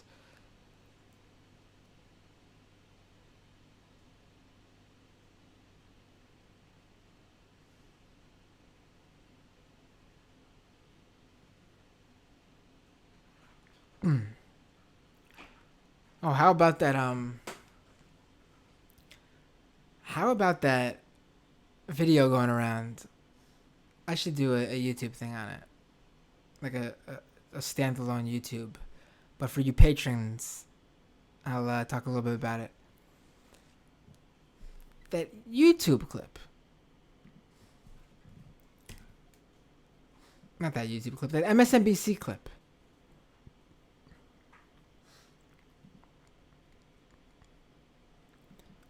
Where is it? Maybe I won't play it now, but that MSNBC clip. where Emily Tish Sussman goes on MSNBC. And the clip shows that they're in the midst of a conversation about Bernie Sanders and Elizabeth Warren and the primary race. And they're talking about Elizabeth Warren's rise. And she says that, she's overheard people talking about that if you choose Bernie Sanders over Elizabeth Warren, it's showing your sexism. And she basically then follows it up with, I agree on that point. And MSNBC lets her say it. There's no pushback, not even a devil's advocate. They just agree with it too. Which, this is ridiculous. It's ridiculous. Here, let me actually play the clip. Screw it. I want to play the clip. Here.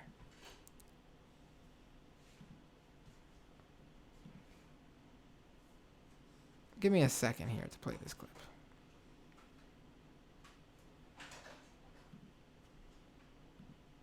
There's a ceiling. There is nowhere to go, but there is no up to go. And all of those support, I actually overheard someone saying that I thought was an interesting point, that basically at this point, if you are still supporting Sanders as opposed to Warren, it's kind of showing your sexism because she has more detailed plans and her plans have evolved. I thought it was an interesting point, and I think there may be something to it. Yeah, I agree with all that. It's a good answer, Chris. Yeah. There's a It's just lazy. It's just lazy. It's lazy. What is that even? That's really what that's what we're gonna play 2016 all over again? We're gonna go there. We're gonna do this whole not actually talking about the substance of what's going on here, and we're just gonna bring up how here I took a screenshot. I don't have the video ready to go, so I'm not gonna take the time to. But yeah, this is Emily Tish Sussman. Sorry for the bad screenshot, Emily, if you're listening. But yeah, and she's a former VP. The reason I took the screenshot is because it lists her title. She's a former VP of campaigns for Center for American Progress. No surprise there. Cap's not a big Bernie fan. But also, her dad is a billionaire. And her mom is a billionaire. I believe they have a real estate fortune as well as a fossil fuel fortune. They donated a lot of money to pro-Hillary PACs in 2016. Whatever. I don't care about that. I'm not here to talk about Hillary in 2019. But this is ridiculous. This is where we're at. We're gonna just do this whole thing all over again, and then on top of it, we're gonna also pull the whole line that it's the Bernie Bros that are divisive, right? That's sort of the thing here, right? You get a few Sanders supporters who have less than 100 followers on Twitter saying something dumb. And you get full-blown articles in major publications written about the toxicity of Bernie Sanders supporters. But then you have billionaire Harris, former VPs, executives at major Democratic think tanks and lobbyists, and espousing divisive talking points. You get nothing. There's gonna be nothing written about that. There's gonna be no talk about who Emily's supporting and how many people who support that same candidate also espouse the sort of talking point. That's a thing now. I've seen it all over the place. This isn't something that Emily, with her genius that brought her up from the bottom all the way up to the VP level at CAP. The bottom, again, as in her parents being billionaires. She didn't come up with this whole idea herself. This is a talking point. You support Bernie Sanders? Now you're a sexist because there's Elizabeth Warren and they're the same. There's no difference between Elizabeth Warren and Bernie Sanders, or at least nothing too big of a difference. So if you like him, you're a sexist. But then my question is, if it's not such of a big difference between the two of them, why do you pick Warren? Because you're just saying right now, by saying they're the same, but supporting Bernie is sexist, you're saying the only reason Warren's better is because she's a woman. Is that why you support Warren? That's why you think she's better than... Listen, if you support Warren because she's a woman and you want to see a woman president, that's cool. I have no problem with that. That's your reason for voting for her. That's completely legit to me. But if that's your reason as to why her policy like this, Emily here has said her plans are better. Okay. Tell me more about that. Because what you just said is they're exactly the same. But she's got the bonus of being a woman. But is it that or is it the plans? And then when you say that they're better, you got to tell me why they're better. Because as someone who has looked into both candidates immensely, I can tell you that maybe they're better to you, but to someone like me, and to someone like the millions of people who support Bernie Sanders, there's a pretty big difference between Bernie Sanders and Elizabeth Warren policy-wise. And we think his policies are better. For example, here's a good one. If you have some student debt from your student loans, and it's more than $50,000, you're going to still have student debt with Warren. With Bernie, your debt is gone. So, you can take a look at Warren and say, she's a woman, I want to vote for her, completely cool. And you can take a look at Bernie and say, I got $80,000 in student debt. And honestly, removing $50,000, while it's great, $30,000, still a lot of money. And it's basically, so a lot of people, there's no difference between $30,000 and $80,000. I mean, you're not going to afford to pay it now anyway. When it comes to loans like that, I mean, obviously you give me $30,000 or give me $80,000, there's a difference. But in terms of paying off loans that big when you are stuck, when you're making less than minimum, when you're making minimum wage or less than living wage, or even if you're making a living wage, or depending on where you live and how the size of your living expenses and your family, it's all quite relevant. So when you're in that position, $30,000 and $80,000, I mean, fuck it, I'm not going to be able to pay it off anyway, so what's the difference?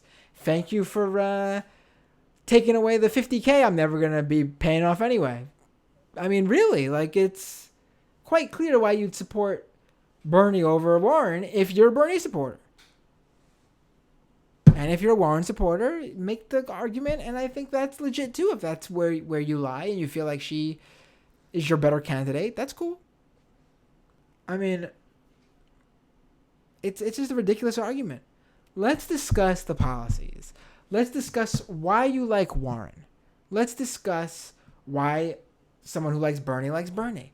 Let's compare that. Let's have a discussion. That should be the discourse. I also think it's completely legit to bring up someone's past. You want to tell me about Bernie's record of not being so great on guns earlier in his career? Completely legit. Let's bring up Warren being a Republican until she was in her 40s. I think that's legit. I also think it's totally legit, and this is something I can't get over as someone who likes Warren and liked her a lot before this stuff actually came out. The Native American thing. And I'm not saying it in a Trump attack, right-wing attack mode. Their attacks on her are disgusting. Their attacks on her are even worse for Native people. So that's why I'm sort of frustrated with her for opening up Native people to those attacks by Trump and his ilk. But then on top of that, listen.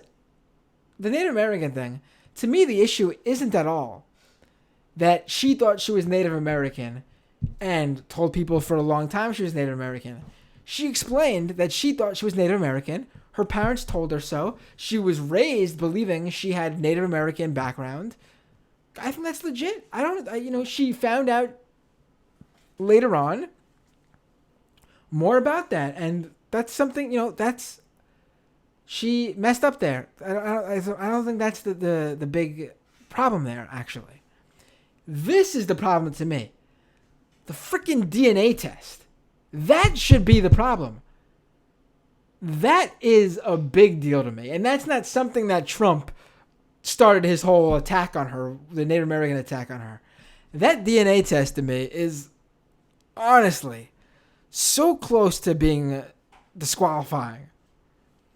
Because in no way, shape, or form, if anyone takes a DNA test and finds out they're like a percentage point African American or percentage point South American or any, no one in their right mind would think that person has the ability to go out there. They're white. They look white. They just found out they're a percentage point African American. No one, they would ring this person over the coals, whatever the saying is, excuse me, if they went around and calling themselves African American or black. It would be a joke. So Warren thought she was Native American. I don't think that's a big deal. I actually sort of feel bad that, she went out there and thought she was because of her family telling her so. Whatever. But the DNA test and then getting those results back and trying to use her being a point whatever percent, like something like a ridiculous amount, as trying to say in your face, Trump, I am Native American. Unbelievable. And I'm sorry. I don't think that's something she's lucky that her policies for my support. I mean, she could probably care less. So her being lucky, that's whatever. She probably doesn't give a shit about me personally. But for me to support her, the fact that she is so good on policies is the bonus to me that makes me look aside and say, if she's the general person, I'll feel much better about voting for her than I would any other centrists and moderates or the Hillary Clinton type. I think she's good on policy, and that's what, as president, matters. But man, does that show bad judgment on really dealing with the white supremacy movement we're dealing with. I mean, that right there is something they push. The fucking DNA race science bullshit. That to me is the problem.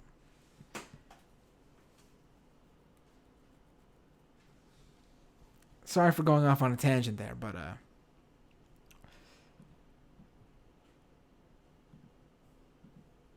I hate when people try to say it's because of some bullshit reason. I have quite a good reason why I support Sanders over Warren. And I like Warren. I don't know how else to tell you. I will criticize her. I will tell her I'll say her policies aren't as good as Bernie's. But I like her because when you compare her policies to anyone but Bernie, she's miles ahead. It just so happens that Bernie is even miles ahead. Let me rephrase. Let me say that a little bit slower. Her policy is miles ahead of everyone but Bernie's. And Bernie's policies are miles ahead of hers. That's how I feel. And that makes me like Warren, but not as much as I like Bernie.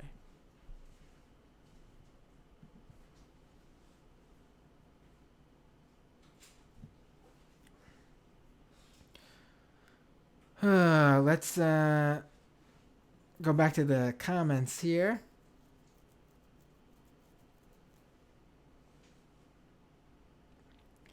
La-dee-da.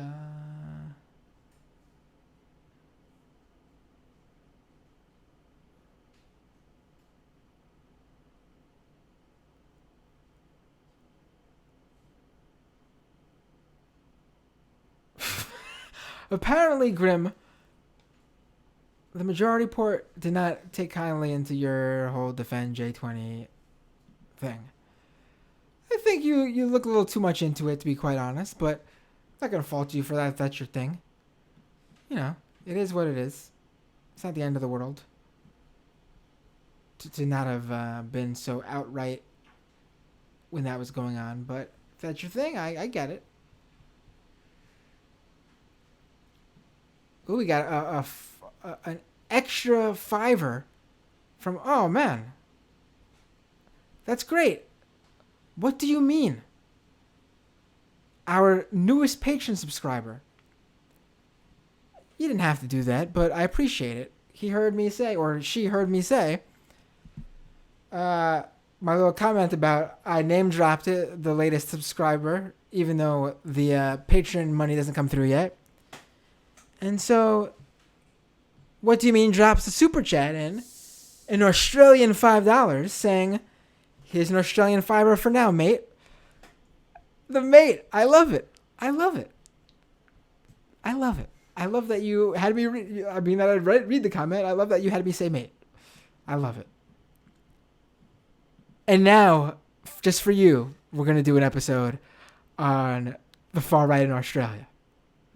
Because, man, you guys are in a league of your own, maybe, in terms of what's going down in Australia. I mean, the Canada stuff was crazy. What's happening in the U.S. is insane. What's happening in Brazil is insane. UK insane. What's happening in Australia? Your level of racist candidates might be, some of them at least, a whole nother level.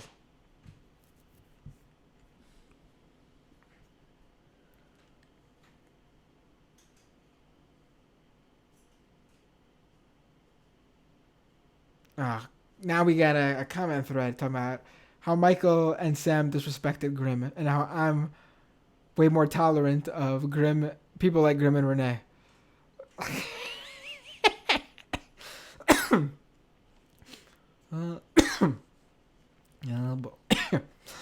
Now look what you made me do. You made me laugh until I choked.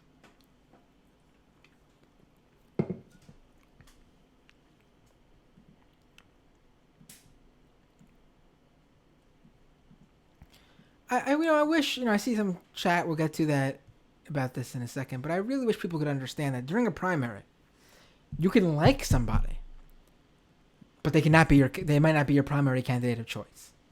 You will criticize them, even though you like them. Hell, I criticize Bernie, and he's my candidate for the primary. So I just don't get what people's whole, thing is. It's a primary. If you're not criticizing somebody, then you must not really have a horse in the race. And then I think that's the truly bizarre thing. The people who are just like, yeah, whoever gets picked in the primary, that's who I'll vote for in the general. I'm like, when I hear that, I'm like, no, buddy, you get to pick who wins the primary. Like, you want to sit back and say, yeah, whoever makes it through the primary, whoever gets picked, I'll vote for in the general. You could pick that person. Why would you just step away from it?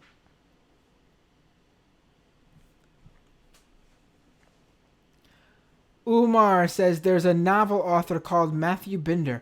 Right, there is. And that motherfucker wrote an article for Quillette. I had to disavow when he did that. Luckily, he's not so big. Luckily, I'm the big Matt Binder. Online, at least.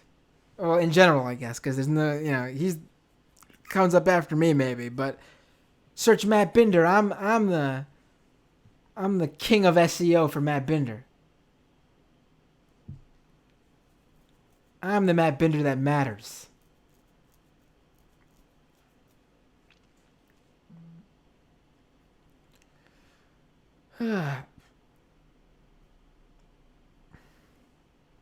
Let's get to some more comments here. I totally lost where I was at.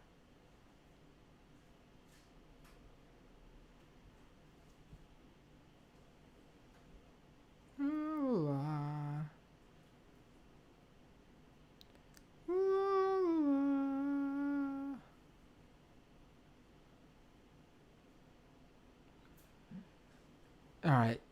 Let's go to Dog on the Roof.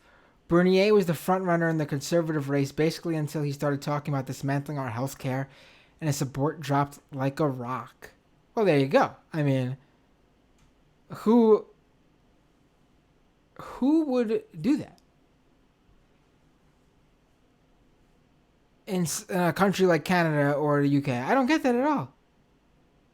your universal systems are super popular. I mean, seems like a bad play. But hell, what do I know? I'm not Canadian or British. Let's go to...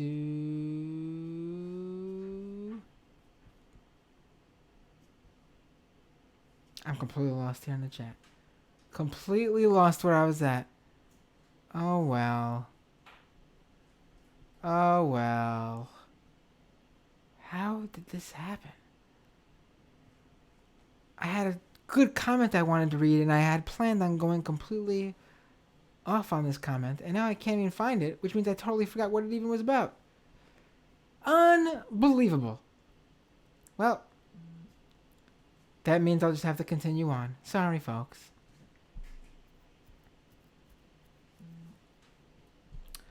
Dog on the Roof says, pickup artists by and large run in creepy red pill MRA circles. There's a lot of unfortunate associations because half of the popular ones are crazy weirdos who endorse date rape. Right. I gotta get David Futrell back on this show. He was on very early of We Hunted the Mammoth. I gotta get a complete update with him on the MRA movement and the PUAs and the MGTOWs. Because, yeah. They sort of got rolled by the white supremacist movement rising to the top. They were the premier assholes for a while, right? I mean...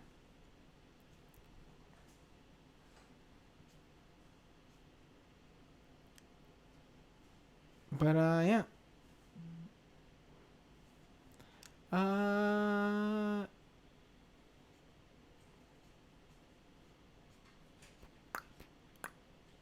Dog on the Roof again with another great comment here. My favorite Molyneux bit was him writing a massive paragraph saying he was a hot woman who loved Stefan Molyneux in his YouTube comments because he forgot to change from his YouTube channel's account.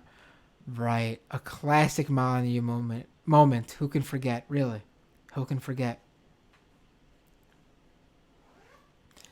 Richard says, how the fuck does Molyneux get away with pretending he's a philosopher? I mean, that's how he pulls it off.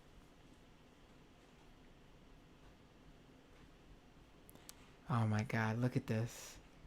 I mean, you do the super chat, you go to the top. So,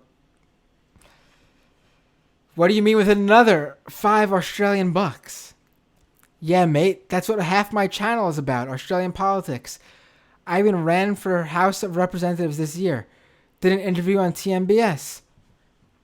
Well, then this is perfect. What do you mean? Because I am going to reach out to you and get you on this show to give us the rundown. And we'll go a little bit more in depth than they did over on TMBS. I'll guarantee you. You know, Michael may know a lot about foreign politics, foreign policy and everything, but when it comes to the far right, I think I excel over Michael there. So I think we'll have the better interview on that front. Always got to give a little dig to Michael. And Renee with a super chat. Well, I gotta say, Renee, you're a Chilean bucks. Don't mean as much monetarily as the Australian bucks, but a super chat's a super chat nonetheless.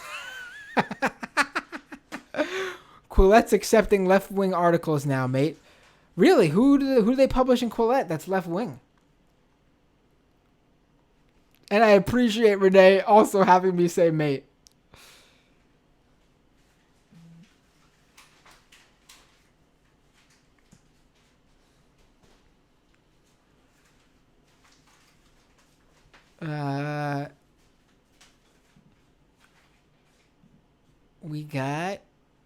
We got someone in the chat here. We got Euro Maestro in the chat. How are you, Euro Maestro? La, la, la.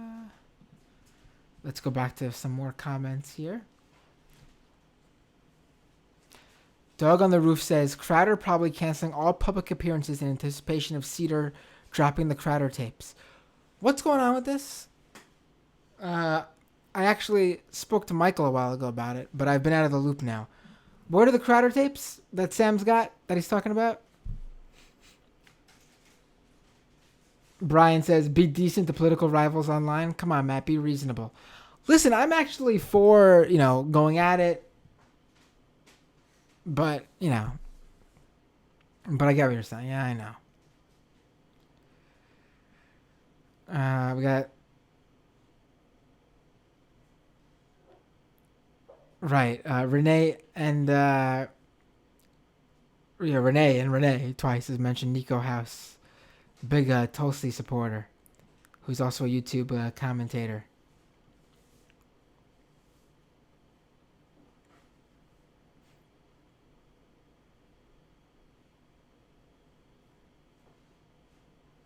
Grim says Pepsi is better for the lemony taste? What?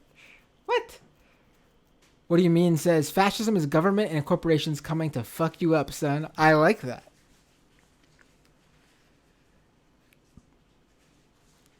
Renee says, oddly enough, Pinochet supported the Cola Wars as the Pepsi challenge. Politics Understander says any soda that isn't Dr. Pepper is gross. Excuse me. Dr. Pepper is also good, but the other sodas aren't gross. Doug on the Roof says, Matt going full Transformers with the product placement. Well, no product placement yet, but I will go full Transformers if situation comes to me. I will guarantee you there'll be no change in content. I will take their money and continue the exact same path. Umar says, Sargon of Akkad ended UKIP. Indeed he did. And we should get into that as well. Sargon, oh Sargon, a good old arch nemesis of mine.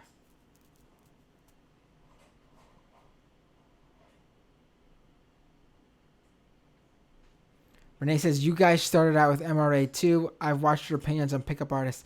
Hell, when I was on Majority Report, my coverage of that stuff was one of the earliest, honestly, superseded only by the likes of Dave Futrell, which is why he's the expert to talk to on this show. I mean, that was my thing.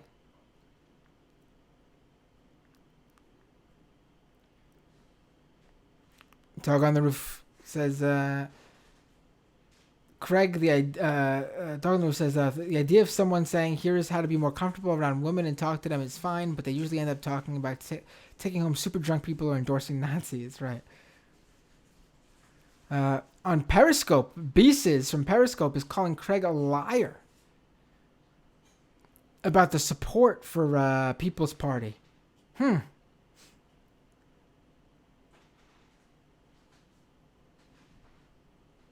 Nicola says, get on Piss Pig Granddad. I should get him on the show. That would be very interesting. I know he's done shows before. But I should have him. Oh, you want to talk about Epstein, right? Is that who you're talking? Right, because he does the podcast. Right. Connecting it in my head as I read the comments. That's a good idea.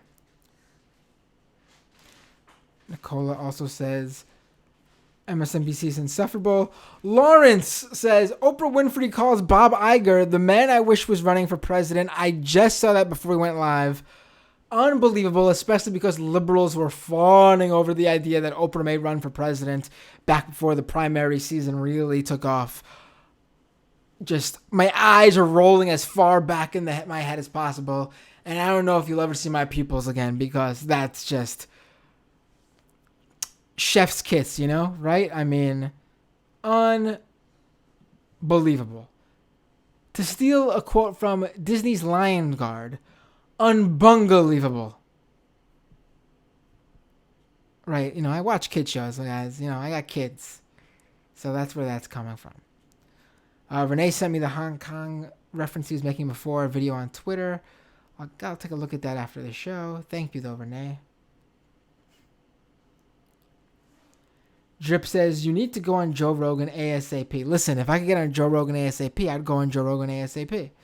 I've made this clear, as crystal clear as possible.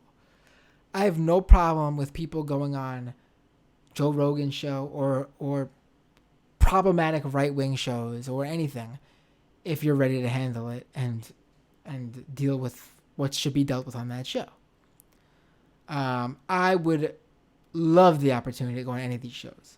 I would talk with any of them. I've had conservatives on this show before. I've had Caitlin Bennett, the friggin' gun girl, Kent State gun girl on this show. I mean, I want to do more. I've reached out to some. Even reached out to Kent State gun girl again to have her on for another show. You know, they don't want to do it.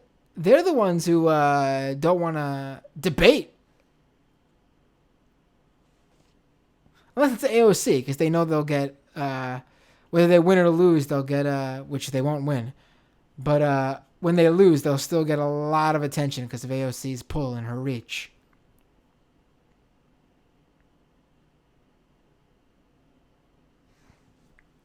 Renee says, watch out for Maduro Bernie comparisons. Oh, it's already. Watch out. It's already.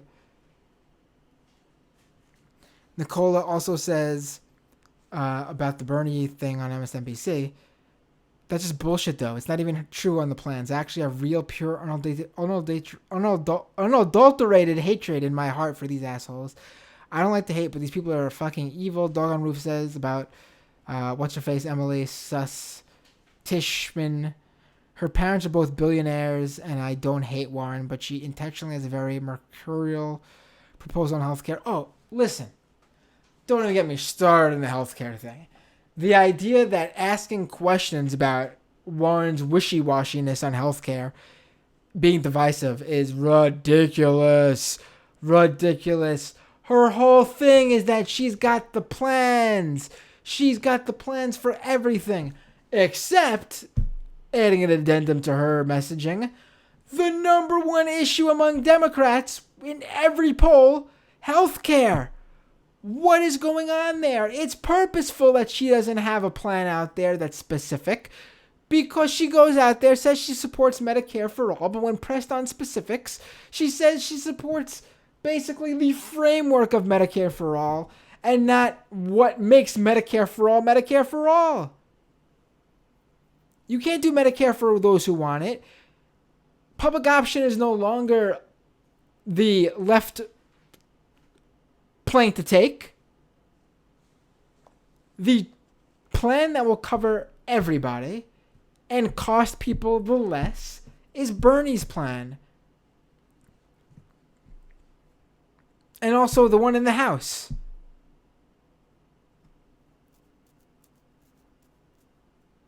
From Japal.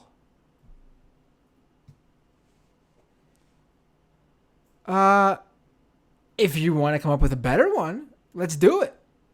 If Elizabeth Warren's saying it's a framework, she's about to roll out the most left-wing Medicare for all plan that puts Bernie's to shame, let's do it. But I don't think that's what's going to happen because of what she's saying. I mean, I've seen people who don't like Bernie and who don't like Medicare for all. Like writers and online pundits themselves say, oh, this is totally, she's signaling to us that she's open to other things. So you have them saying it.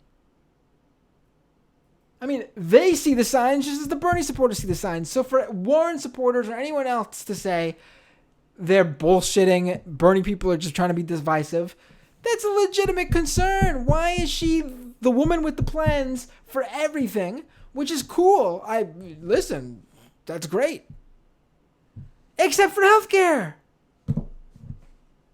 There's a reason for that. It's a calculated move. Elizabeth Warren is smart. There's no doubt of it. She is smart.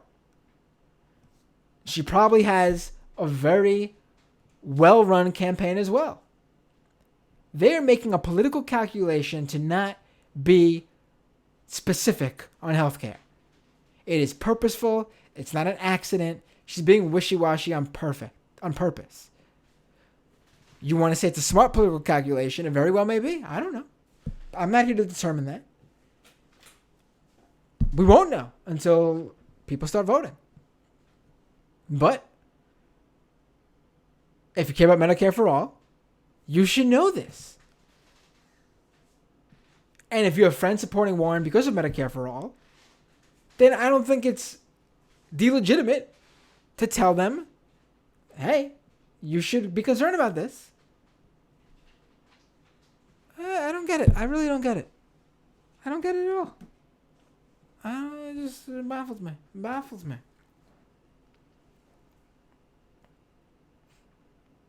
Fast NYC says, I love Bernie and Liz. Listen, so do I.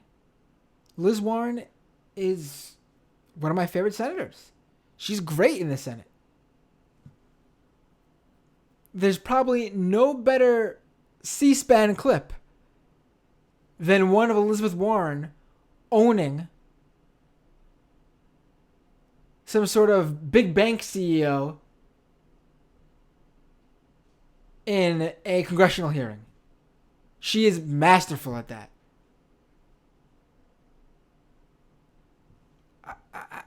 So, you know, I mean, I don't know what else to say.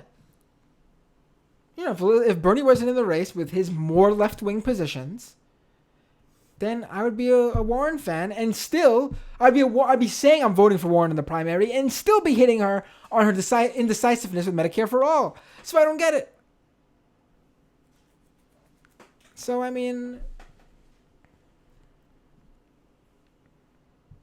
Fast says MSNBC does hate Bernie the most, then Liz next. I gotta disagree with you there.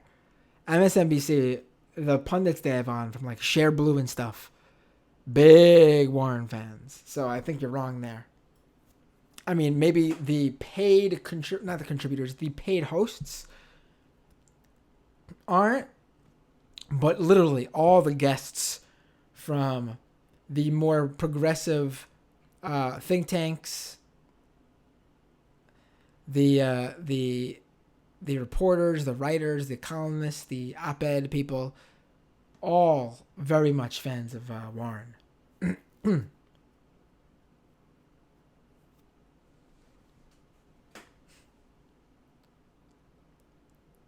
Umar says a billionaire is someone who, after losing $999 million, is still a million is still a millionaire, right?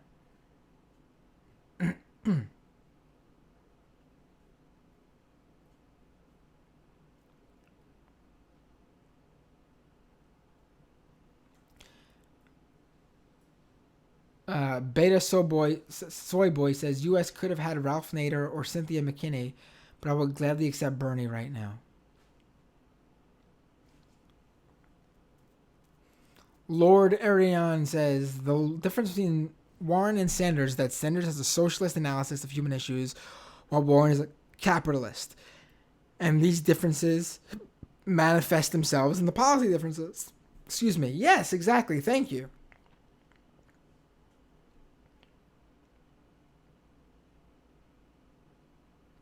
Lord continues, just on that alone, I would support Sanders over Warren, but I would still vote for Warren in the general. Yes. And listen, I voted for Hillary in the general after it was all said and done in my full-throated support of Bernie during the primary. I'll tell you, it's going to be a hell of a lot easier to vote for Warren to vote for Warren in the general if she ends up winning. So I don't know why it's this whole...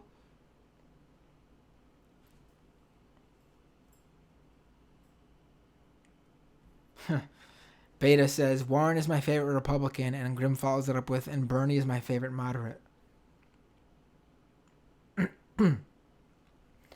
Brian says, their new talking point seems to be that Bernie is just a cult leader. They just spam his replies with cult much? Yeah, it's ridiculous. Beta says, Warren should have never done the DNA test. If she truly believed because of family folklore that she was native, that's okay.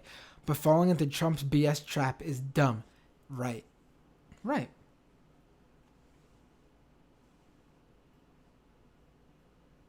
Nicola says, I'd be very happy to vote Warren if it comes down to that, but I'll be very worried if she wins the primary because Trump will go in hard and I think she'll look bad. Bernie would shut Trump up easy. Grimm says the DNA test annulled her campaign before it even started.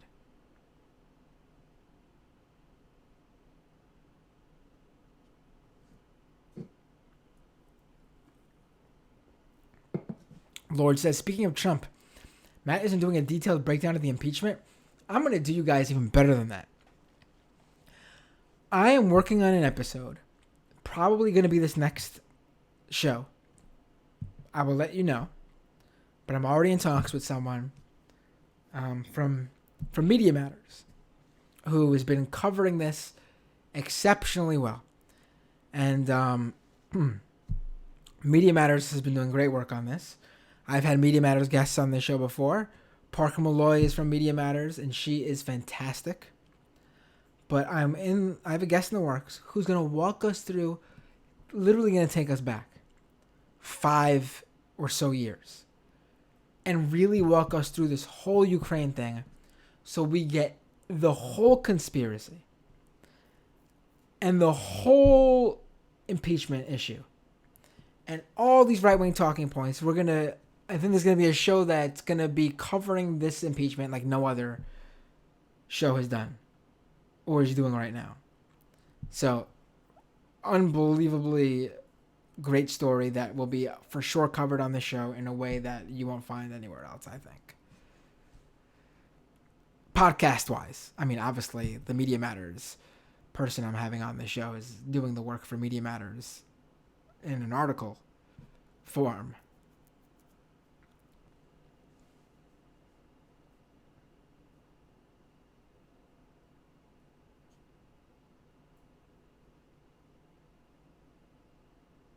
Chris on Periscope says, you reminded me of Sam just now when you said, unbelievable. That's where I got it from.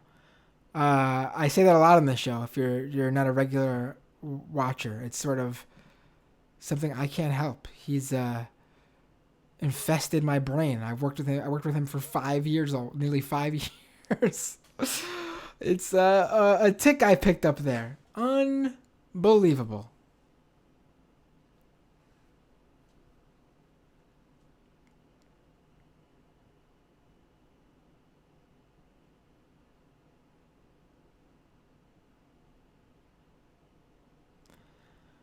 Lord says, even if Warren had native background, she claims white, and that trumps her ancestry. Right. I mean, listen, taking a DNA test and finding you're like a percentage point black or Hispanic or native, what you get out of that is an interesting story at a dinner party or an interesting story at the next family gathering. That's what you get out of it. What you don't get is suddenly you're not white anymore. I mean, unbelievable it has to be said.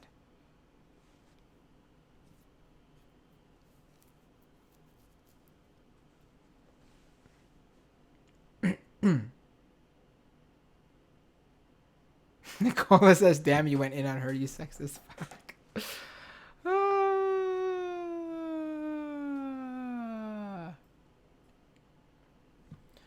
Beta says, if not for Bernie, would we be hearing anything about serious climate conversations, reparations, criminal justice reform? Right, it's a good point. Absolutely. Lord says, I wonder how Liz and Bernie will settle up when they're at 1 and 2. Well, hopefully that's how it goes.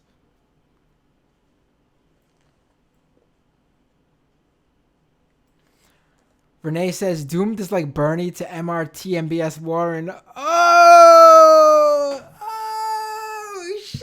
Oh, that gif of the guy running by like this. Whoa. That's something else, Renee. Ooh, them fighting words. But I will take them. What a compliment.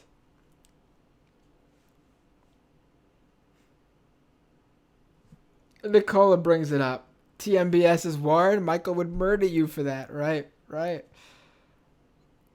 But that's a part of why I like it so much. Oh my God. That's fantastic. Oh, I love it. Thank you for that.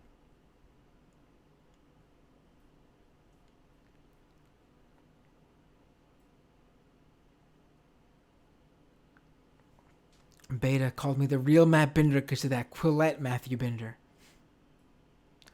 Richard says, sorry for the rando question. What's Matt's ethnicity? All right, here's the deal. All the time I get people think I'm Middle Eastern. People think I'm Latino. I'm all those things. I'm not. I'm joking about the Warren thing. I'm not those things. I'm white. And my ethnicity, my background is I am Italian. I am British English. And I'm Prussian. Now, on top of all the Prussian, like the country that no longer exists, the country that became Russia, Germany, and Poland, Prussian. And on top of that, I'm Ashkenazi Jew. I don't know how much of that I am. My dad is Jewish. My mom is not. So I was raised Catholic. Even though growing up with a Jewish father means I knew many of the Jewish things. Also, a lot of my friends growing up were Jewish. Lived in a Jewish neighborhood for a long time.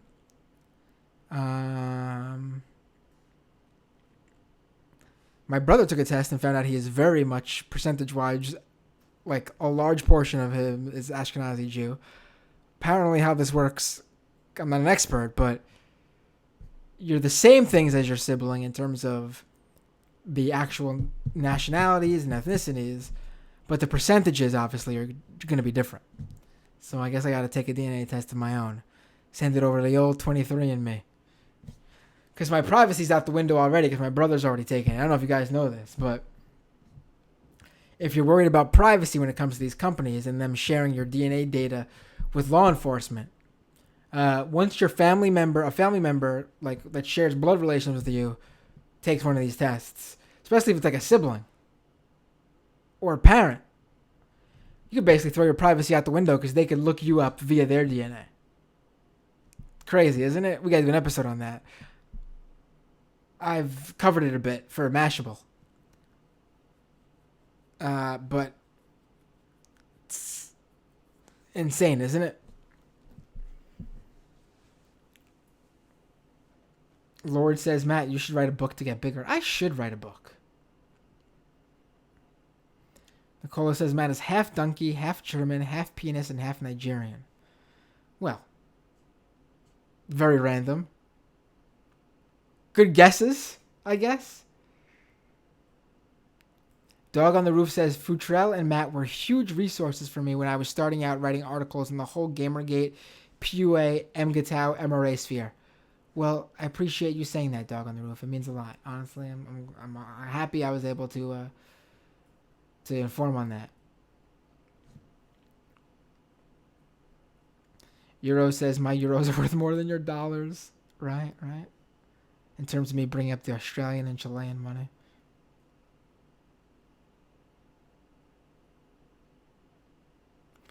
Nicola says, you definitely beat out Michael in that realm, Matt.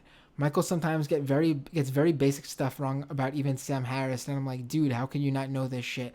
The funny thing about using Sam Harris as an example is, honestly, Sam Harris was the one guy I was late to, actually. You know, people say, oh, Matt, you're so ahead of the curve on all of these guys.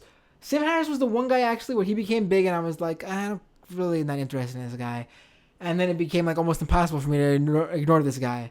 And then I jumped into it. So, like, if that's the truth about Michael not knowing basic stuff about Sam Harris, that's surprising to even me. Because I think that's the one guy Michael was ahead of me on in terms of these personalities. That's because this guy was so heavily involved in foreign policy critique, which Michael, without a doubt, is more knowledgeable on that than me. On policy issues, foreign policy issues.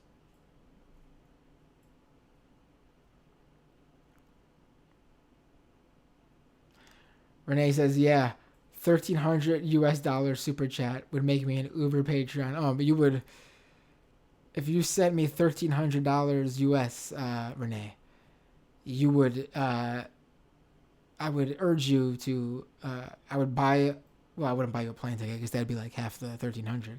But I would tell you that if you ever visit US, we will go to the fanciest Manhattan dinner Get like a $200 meal with that $1,300. I've never had a $200 meal, but we would do that with that $1,300.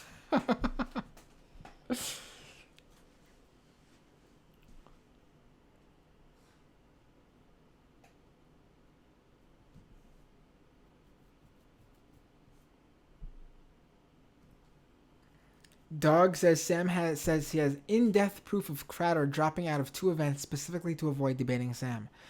That proof would be fantastic. That'd be news. That would be legitimate. That'd be crazy. Gotta hear that now. I want the good stuff. I want the juicy details. Reveal is next Wednesday. Oh,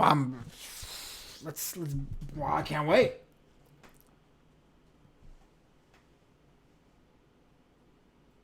In fact, maybe it's time. Maybe it's time to reach out to dear old Sam Cedar and get him on the show. I don't know why I haven't invited him yet. It's actually sort of on me to invite him. I know he would do it. But honestly, it's a little bit intimidating to... out of all the people I've had on this show, out of all the people I've reached out to, the right-wingers I've debated, the guy who I worked side by side with for nearly 5 years in the same little closet in Midtown Manhattan before we moved to the slightly larger studio in Brooklyn, he'd be the one I'd be most intimidated having on the show. I feel like I had something to live up to. I have to. It's even more intimidating than me going on his show because I feel like he provides an audience on that show, so you know I could hit it out of the park, no problem. But to me, I feel like I need to deliver for Sam on this show.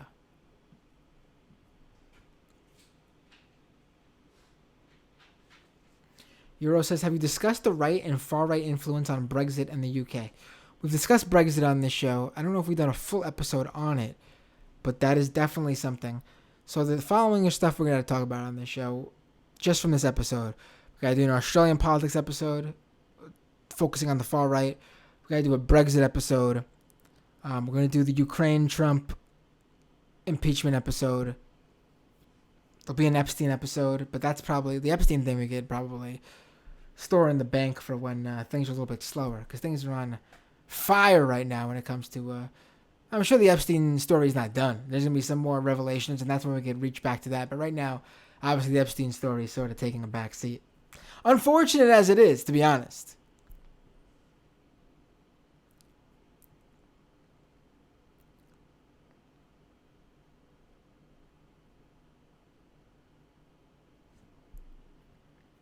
Kikasitu on Periscope says, "Say, anyone been blocked by Molyneux?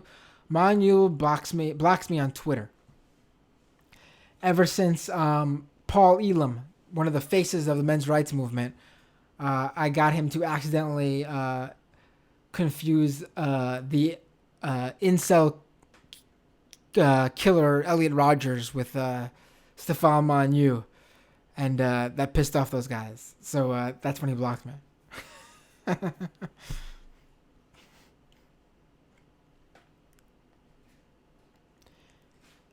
Katsu also says, I delve knee deep on far-right politics myself, not a rabbit hole worth jumping in.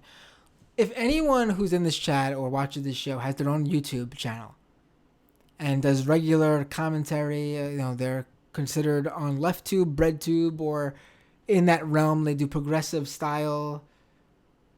I'd love to collaborate with you.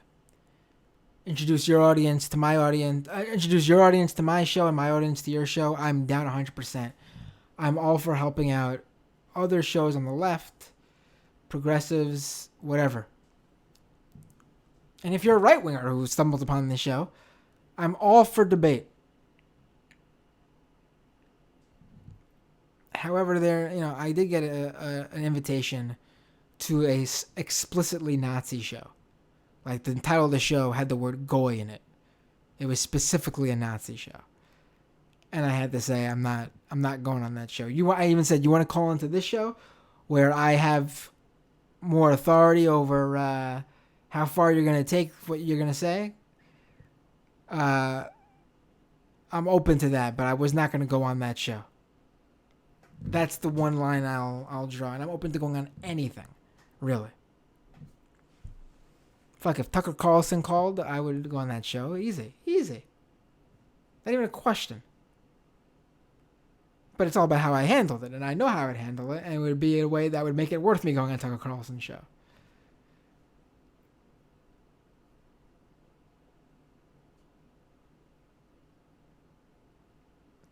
Cola says, I love H-Bomb's contributions to the pickup artist thing. So funny.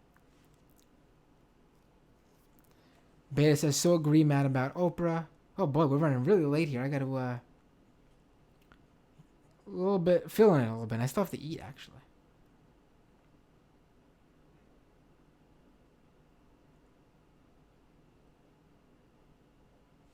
Umar says, can you make fucking good points on JRE? Oh, I would kill it on Joe Rogan's show. I would kill it on the Joe Rogan Experience.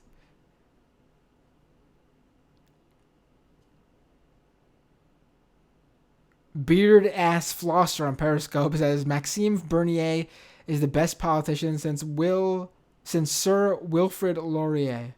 All right, well.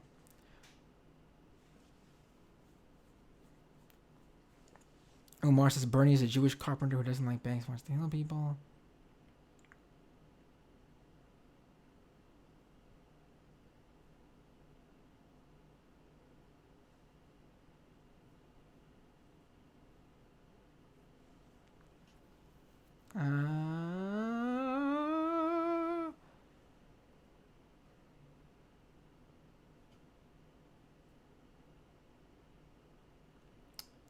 The final comments of the show. Doug on the roof. Maybe she's being vague on healthcare before she switches to Medicare so she can lock down on those John Delaney voters.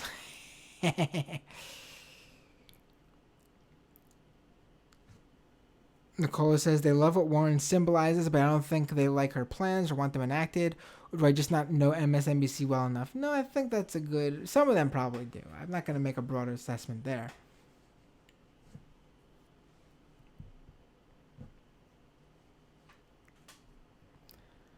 Umar says, I want to see Biden become president and give everyone a record player to solve the effects of slavery.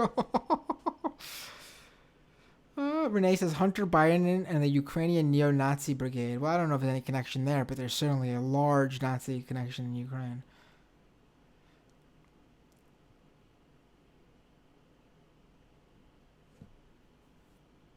Oh, we'll talk about the Pow Wow Chow cookbook another time. I'll mention this one. Doug on the roof says, biggest Warren leak is her husband's recipe, Pow Wow Chow. It's a beef stir fry with sherry where you freeze the meat to cut it, use tomato wedges, and takes out ginger and garlic after 5 seconds. Oof. That's not really, that's just funny. That's not really something I'm attacking anyone with, but I just think that's funny. Nicola says, I'm normally anti-cancellation, but Trudeau deserves it, kinda. Nicola also says, fuck Michael Brooks. Why you want to say fuck to my friend Michael Brooks? Doug on the roof says, Matt's going to release a DNA test. I will. Don't make me do it. You guys better not call me like a goy or a Jew boy or something, otherwise I have to do it. Don't put those parentheses around my name or I'll do it. No, but yeah.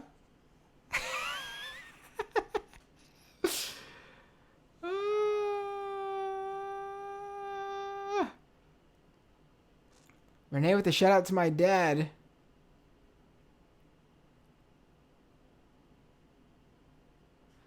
JCG on Periscope. Good point. Is Trudeau out or not? And 1% African. LOL. Brian says, damn it, my sister just did her 23andMe, talking about the DNA. Yeah, it is. It is shocking. I'm not sure if 23andMe is one of the companies that has that law enforcement. They might. I have to get back to you on which companies. There's 4 major these mail away DNA test companies, and there's some of them who are working directly with law enforcement. Nicola says you can interview Sam like Destiny did and ask him about how amazing markets are. Krim says you should convince Sam of the importance of arming the left and making ready for the communist revolution. What do you mean? Says Dave Rubin blocked my personal account on Twitter back when I had 80 followers.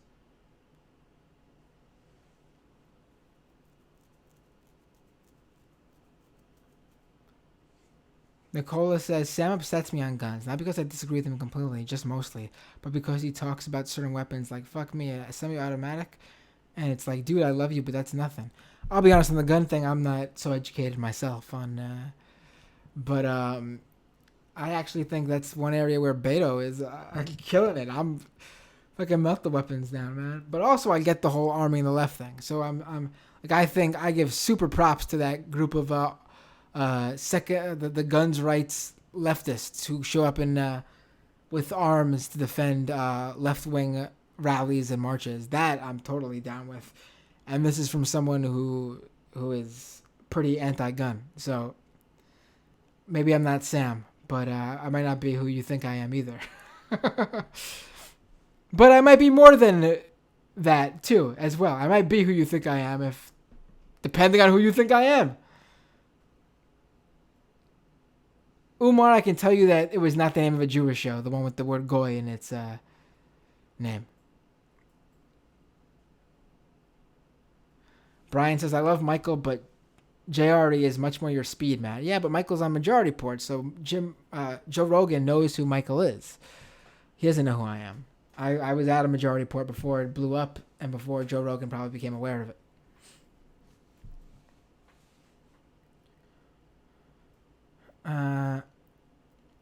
Beta says, comedian is ruling Ukraine now. I gotta find out more about that guy. I sort of feel a little bit bad for him, but I don't want to say that until I really know who he is. But yeah, comedian is ruling Ukraine now.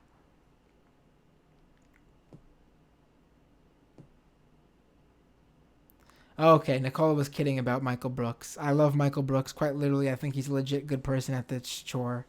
I just kid, right? Just like how I knock Michael. Me and Michael have an ongoing feud.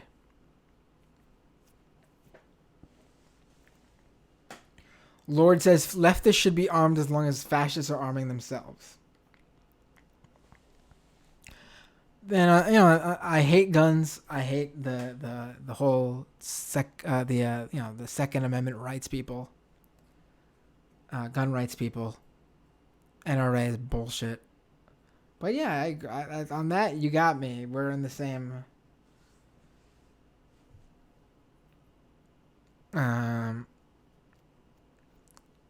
Lord says liberals are depending on the state to save them when history shows the state will be walking shoulder to shoulder with fascists to kill us, right? Nicola says, look, if I could, and this will be the final comment of the day, I believe. Look, if I could snap my fingers and melt all guns and bombs, I would. I hate violence, but I'm not naive about defending against the evil of fascism. And then you know what, Nicola? On that point, you are absolutely correct in terms of who you think I am, because I agree with you on that assessment. And with that, I bid you all a good night. See you all next time on Doomed.